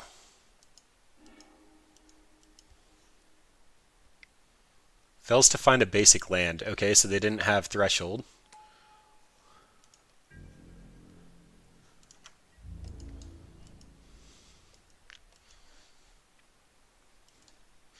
If they attack in, I get to make a Death Toucher, and then they actually have to kill their Devoted Druid. Okay, so I think they saw the line.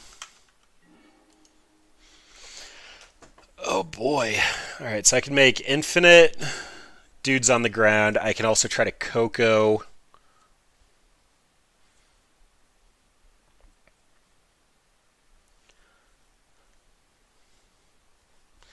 If I untap my Devoted Druid, I have Assassin's Trophy and Coco up.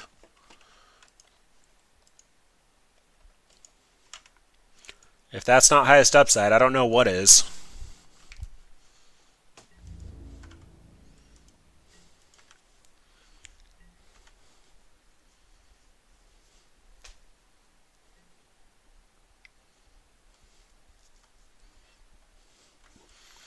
Yep, and they get to take this turn off for Summoner's Pact. Unless they also have a Plains.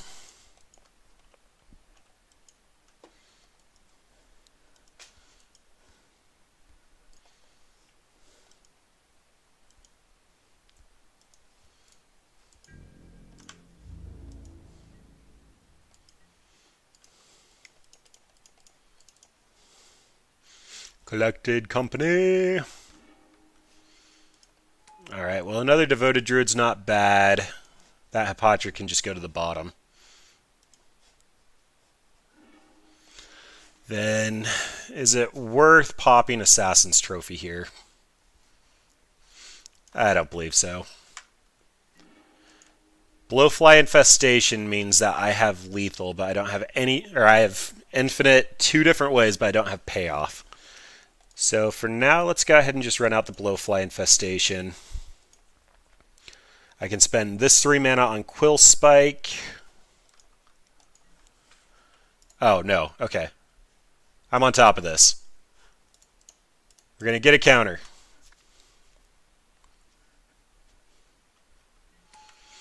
Which means I get to make a snake.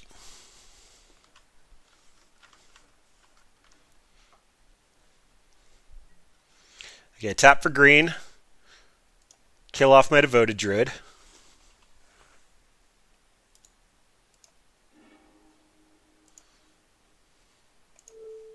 Kill their Devoted Druid.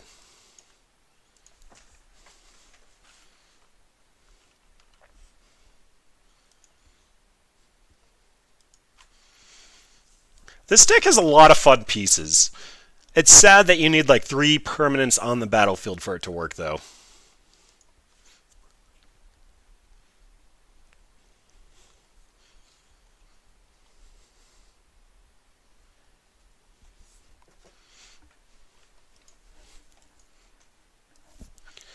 And I think opponents trying to piece together exactly what that means for them. Last time they scooped pretty much when we had dealt with what they were doing. I'm kind of expecting that to happen again.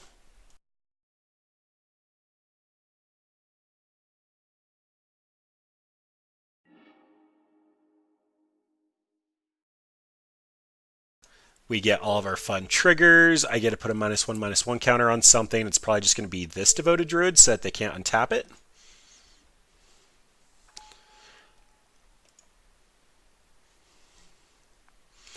Then that means I get to tap these dudes for Quill Spike. And now I have an infinitely large Quill Spike. And I can also use Devoted Druid to Assassin's Trophy. Pretty decent turn.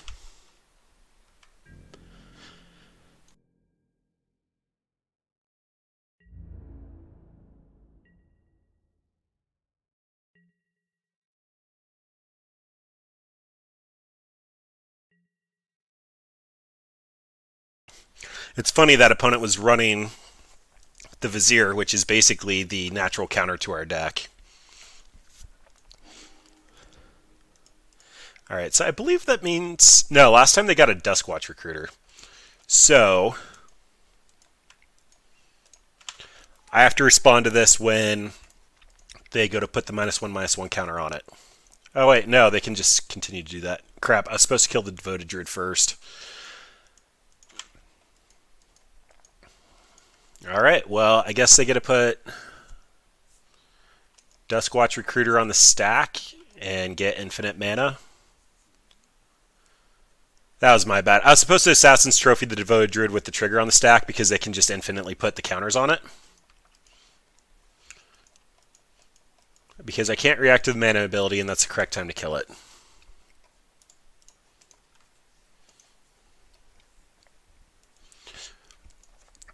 But opponent can't kill us this turn, and we can kill them next turn. So, unfortunately, going to have to make them wait it out unless they have a Walking Ballista.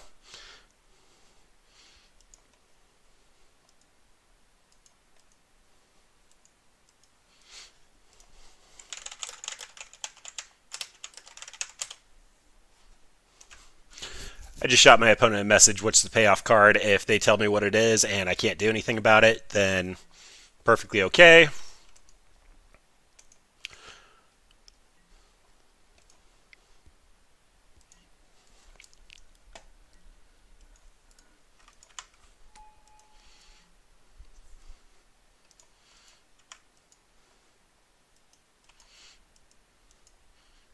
Because basically they're going to have to click this a million times, and I don't want to make them have to do that.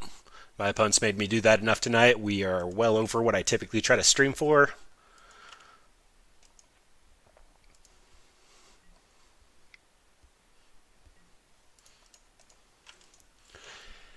If I had correctly killed this, it would have been an easy win. So I'm going to put this at qualified 3-2 regardless of how it turns out at this point. If I was playing tighter, we would take this match and we'd be 2-0 against him. And against Prison, if I had the correct card, I actually would have taken that as well.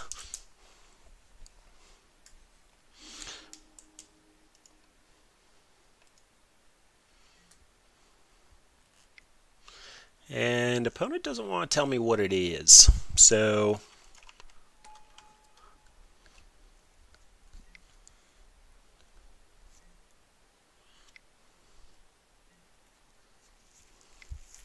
looks like we're sitting here for a minute. Commence circus music. Alright, so opponent showed me the Walking Ballista. I'm going to concede to that, despite the fact that opponent's not doing anything. That also makes me want to... I don't really think change anything. I mean, I can technically get infinite life, but that doesn't feel right. I am a little more inclined to run the Damnation now. We were going out just about as fast as they were. Leyline of the Void did need to come in, though. We saw plenty of things that cared about the graveyard. So I'm actually not feeling overly confident about taking this last match because this last match, again, opponent has the Vizier of Remedies, which is literally the counter to our deck.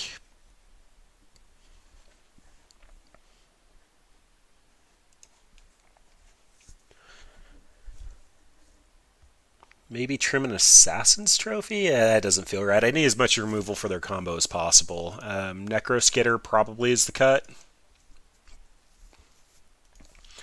Maybe the other Dusk Urchins and maybe a Black Sun Zenith. No, this is a good board clear for us. We kind of need that. Blowfly Infestation, I kind of don't want to go down. Opponent wasn't actually running removal, so that might be a trim of Hapatra. I don't know. In my head, I'm still counting this a win. If I actually would have Assassin's Trophied with it on the stack like I was supposed to, we would have been fine. We have cards, and we registered them. Ideally, I'd go look for something a little bit better than this, but who really cares at this point? We're hitting the end of the league. I already feel like we won this, so I'll run it out just in case I do learn something cool and nifty, but this isn't ideally what we're doing. Running out Devoted Druid first in case they do have removal.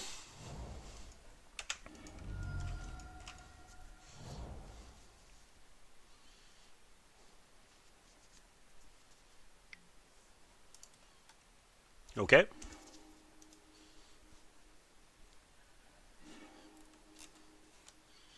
And they didn't even find anything. Interesting. All right, well, Devoted Druid out. Pass it back.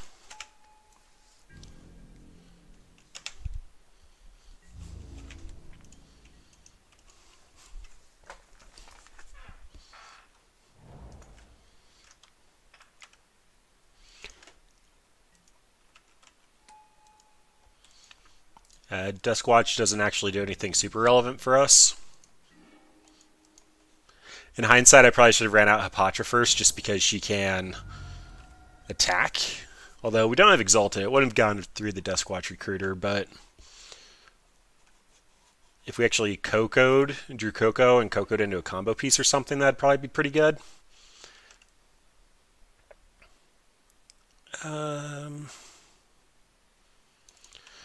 Yeah, opponent really hasn't been pressuring our life total at all this game.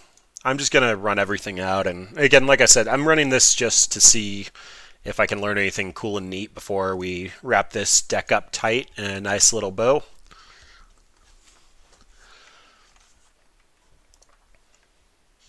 I can also Black Sun Zenith at this point for kind of like Blasphemous Act level shenanigans and just get a ton of tokens and swing out lethal.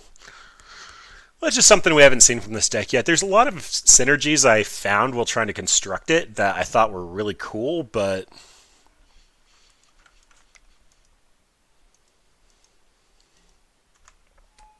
Wild Cantor.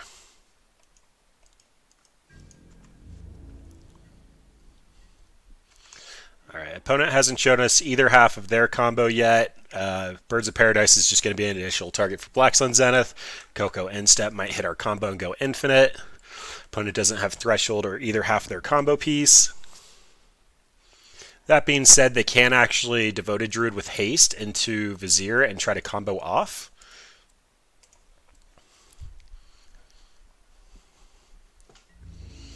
And if that happens, that happens. Again, I could try to Coco here and potentially hit one of our infinite combos since we have two pieces of it out. If I was playing to win, that's probably what I'd do. I kind of just want a Black Sun Zenith for a large amount. Make sure it works the way I'm expecting it to.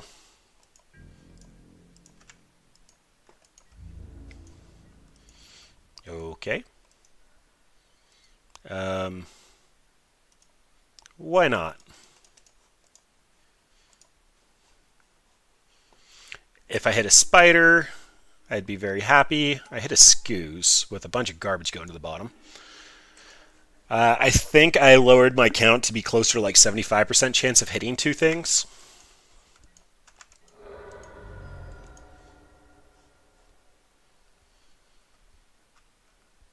And opponent does care about Threshold and Delirium, so I'm going to actually start attacking their mana base here. Yep.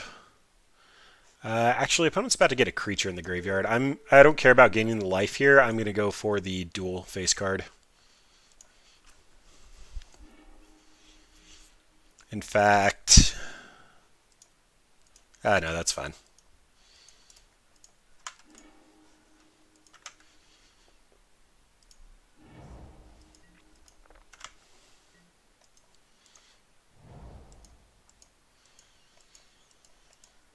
So I'd have to green suns for 2, or black suns for 2. If I black suns for my full amount, I have super lethal. So it's 1, 2, 3, 4, 5, 6, 7, 8, 9, 10, 11. For 55. Whatever, we're here to live big. These are the moments that I play this game for, is I am like doing something horribly stupid and I'm still going to try to make it work.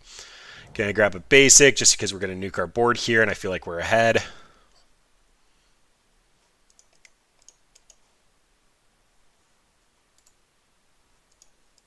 Okay. Put a -1/-1 counter on. Thank you, game.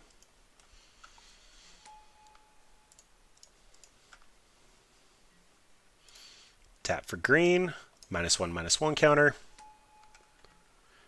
Tap for green. Oh, we even get a couple of snakes here.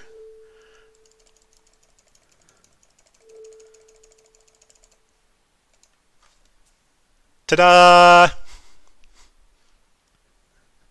Let the snakes come out! Oh, it's whenever one or more? I wouldn't have done that. That's why we make these mistakes, people.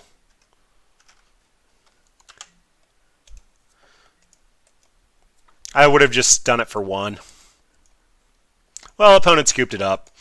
Clearly, we were just playing with him at the end. So, again, I live to be king of the 2-3 bracket. Yeah, that's not anything to be proud of. So, what we learned. I think I put Blood Artist up here. I had 2 Blood Artists. They should have been Zulaport Cutthroat. I'm pretty sure I pulled it up in the middle, but I'm going to pull it up again because the wording here is actually quite important. So, Blood Artist or Zulaport Cut. So, if I look at these 2 cards, whenever Blood Artist or another creature dies, target player loses 1 life and you gain 1 life. Versus whenever Zulaport Cutthroat or another creature you control dies, each opponent loses 1 life and you gain 1 life. I actually did this query earlier and I'm just like, what do I actually want to run? Well, Blood Artist cares about my opponent's stuff dying, and my main girl Hapatra right there is going to put out Death Touch creature. So if my Death Touch creature blocks a real creature, I'm going to have 2 creatures die, and Blood Artist is clearly superior. But we found out that having hexproof is actually a thing, and I should have known that. Bogles, Ad Nauseam, Prison Whir, basically any of the prison lists, Tezzerator, all run the Witchbane Orb. Lantern runs it. So we should have been running Zulaport Cutthroat because this says each opponent and this says target. And this makes this superior. So I was under the impression that a lot of my creatures were going to die. And a couple of my opponent's creatures were going to die. So Blood Artist was relevant. But nope. Cute. This is why phrasing is important. Did we stop with phrasing? Because if we started it back up and we didn't continue, I'm going to be very mad. As far as other cards, Devoted Druid was core to this strategy. So Devoted Druid is the main way that we combo off anyway. So we do have the ability to combo off with Hapatra Blowfly Infestation. When Hapatra was spoiled, this was the one that everybody was excited about. I don't think this is the strongest combo in our deck. This is easily the strongest combo in our deck. Or this with Devoted Druid is our strongest combo in our deck. So there are a lot of moving pieces, and I got caught off guard because I was expecting Hapatra and Blowfly Infestation to have switched abilities a couple of times. I'm sure you put in the reps with this deck, you have no issues. If you actually read the cards, you probably have no issues. I didn't really play this before I went up, before I did the league. I ran it through a couple of goldfish simulations just so I could make sure I understood how all the triggers worked. There is a very core integration with this where you have to stack your triggers so that you put the snake into play, and then you put the -1/-1 counter on the snake if you don't have enough creatures, and you can fizzle your combo by not stacking them correctly. This is a deck that I feel actually rewards you for understanding game mechanics, how to stack triggers, how to use the stack. We ended up having times when our opponent had cast Vendilion Click, and we're just like, okay, well, let's Coco because we already have lethal for it on the table. We just have to kill off our own Devoted Druid, and we had two of them. I really enjoyed this deck. It needs some... I don't even want to say fine-tuning. I think that a lot of these cards needed to be mixed up a bit. Necroskitter seems cute. If it's anything, it's a sideboard card. I actually think this might be the blue cycle of Sulfur Elemental. I could be wrong. When it enters, all white creatures get -1/-1. I could just be talking out of my butt there, but this felt similar where you could bring it in creature matchups, and if you had a reliable way to put -1/-1 creatures on your opponent's stuff, -1/-1 counters, you do pretty well. Hapatra's usually not getting in unblocked, which means that you have to find a way to actually generate your own -1/-1 counters on your opponent's creatures. The matchup lottery basically states that you cannot play against Vizier of Remedies. Yes, we beat them. It seemed like it was a budget deck. He was trying out new stuff. That opponent actually had some real spice level stuff in there. The haste land might actually be appropriate for our deck. That could be a great turn 1 play, run out Devoted Druid, run out another Mana Dork, and then follow it up by paying 3 life, putting out Quill Spike and one-shotting our opponent out of nowhere. That seems like fun. Probably not competitive, but fun. Dusk Urchins and playtesting seemed fantastic. The couple of times we got it out, it wasn't able to do a whole lot. It attacked in twice through prison, but we had to immediately remove the counter. Being able to kill it seemed pretty good. You do get the ability with Blowfly Infestation to put -1/-1 counters on it and kind of grind out. It felt cute. There's a lot of creature removal, a lot of really good strategies that didn't quite get there. Sorry, I know I'm breaking this one down a lot, but it did feel like it had pieces to be successful.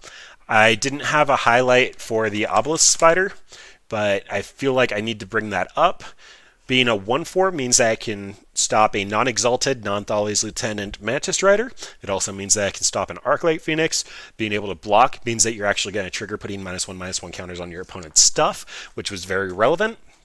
Because I messed up with this selection between Blood Artist and Zulaport Cutthroat, this was actually insanely relevant because the wording here actually does say each opponent, so you end up getting the life gain that way.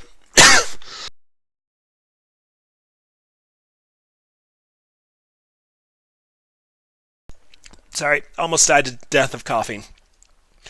In our sideboard, we have Kitchen Finks. I don't know if Kitchen Finks belongs in the main board of this deck. I think the future of this deck might require splashing a little bit of a white for Vizier of Remedies.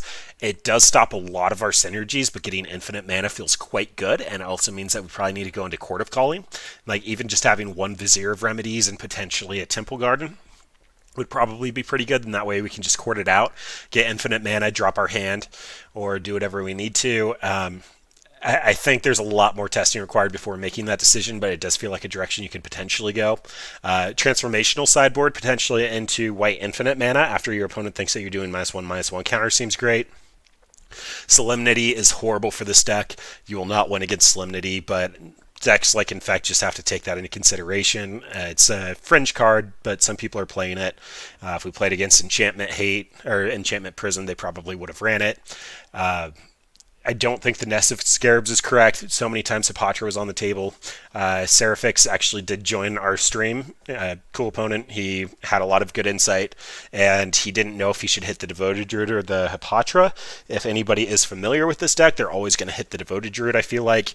Hapatra enables a lot of our 3 and 4 card combos, but Devoted Druid is basically just absolute gas in this deck. It does feel like it might potentially be one card off, but it does feel like it could be like tier 2, potentially tier 3 playable. Like, it could probably exist in the edge of the format. Like, I just threw a bunch of random cards together and it kind of worked. I don't think we want this number of mana dorks. Every time that we ended up having a mana dork with a Devoted Druid and a Quill Spike, basically every time I'm like, well, it's still a turn 4 kill. Like, potentially room for a Simian Spirit Guide, but that just feels awful. The Coco hits, we started off with a lot of them. There are a lot of good playable cards, but we need non-creatures for this combo to work. So, like, There is a balancing act. I tried to pull up the calculator just so I'd know what my odds were when I was trying to do things.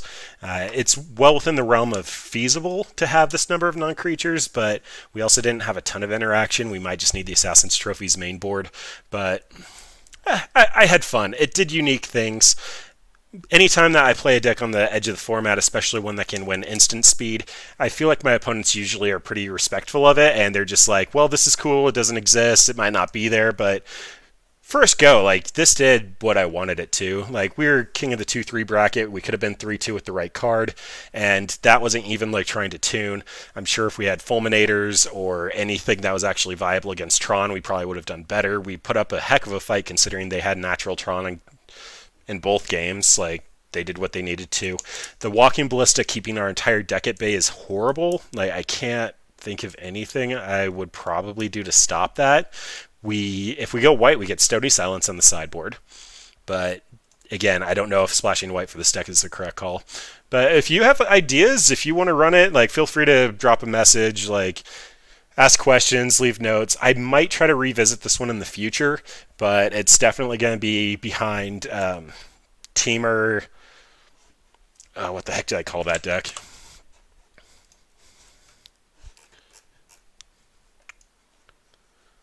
Training Familiar. This guy. It's going to be behind this one. So I actually thoroughly enjoyed this deck. If you're a fan of this strategy, you should definitely check this one out.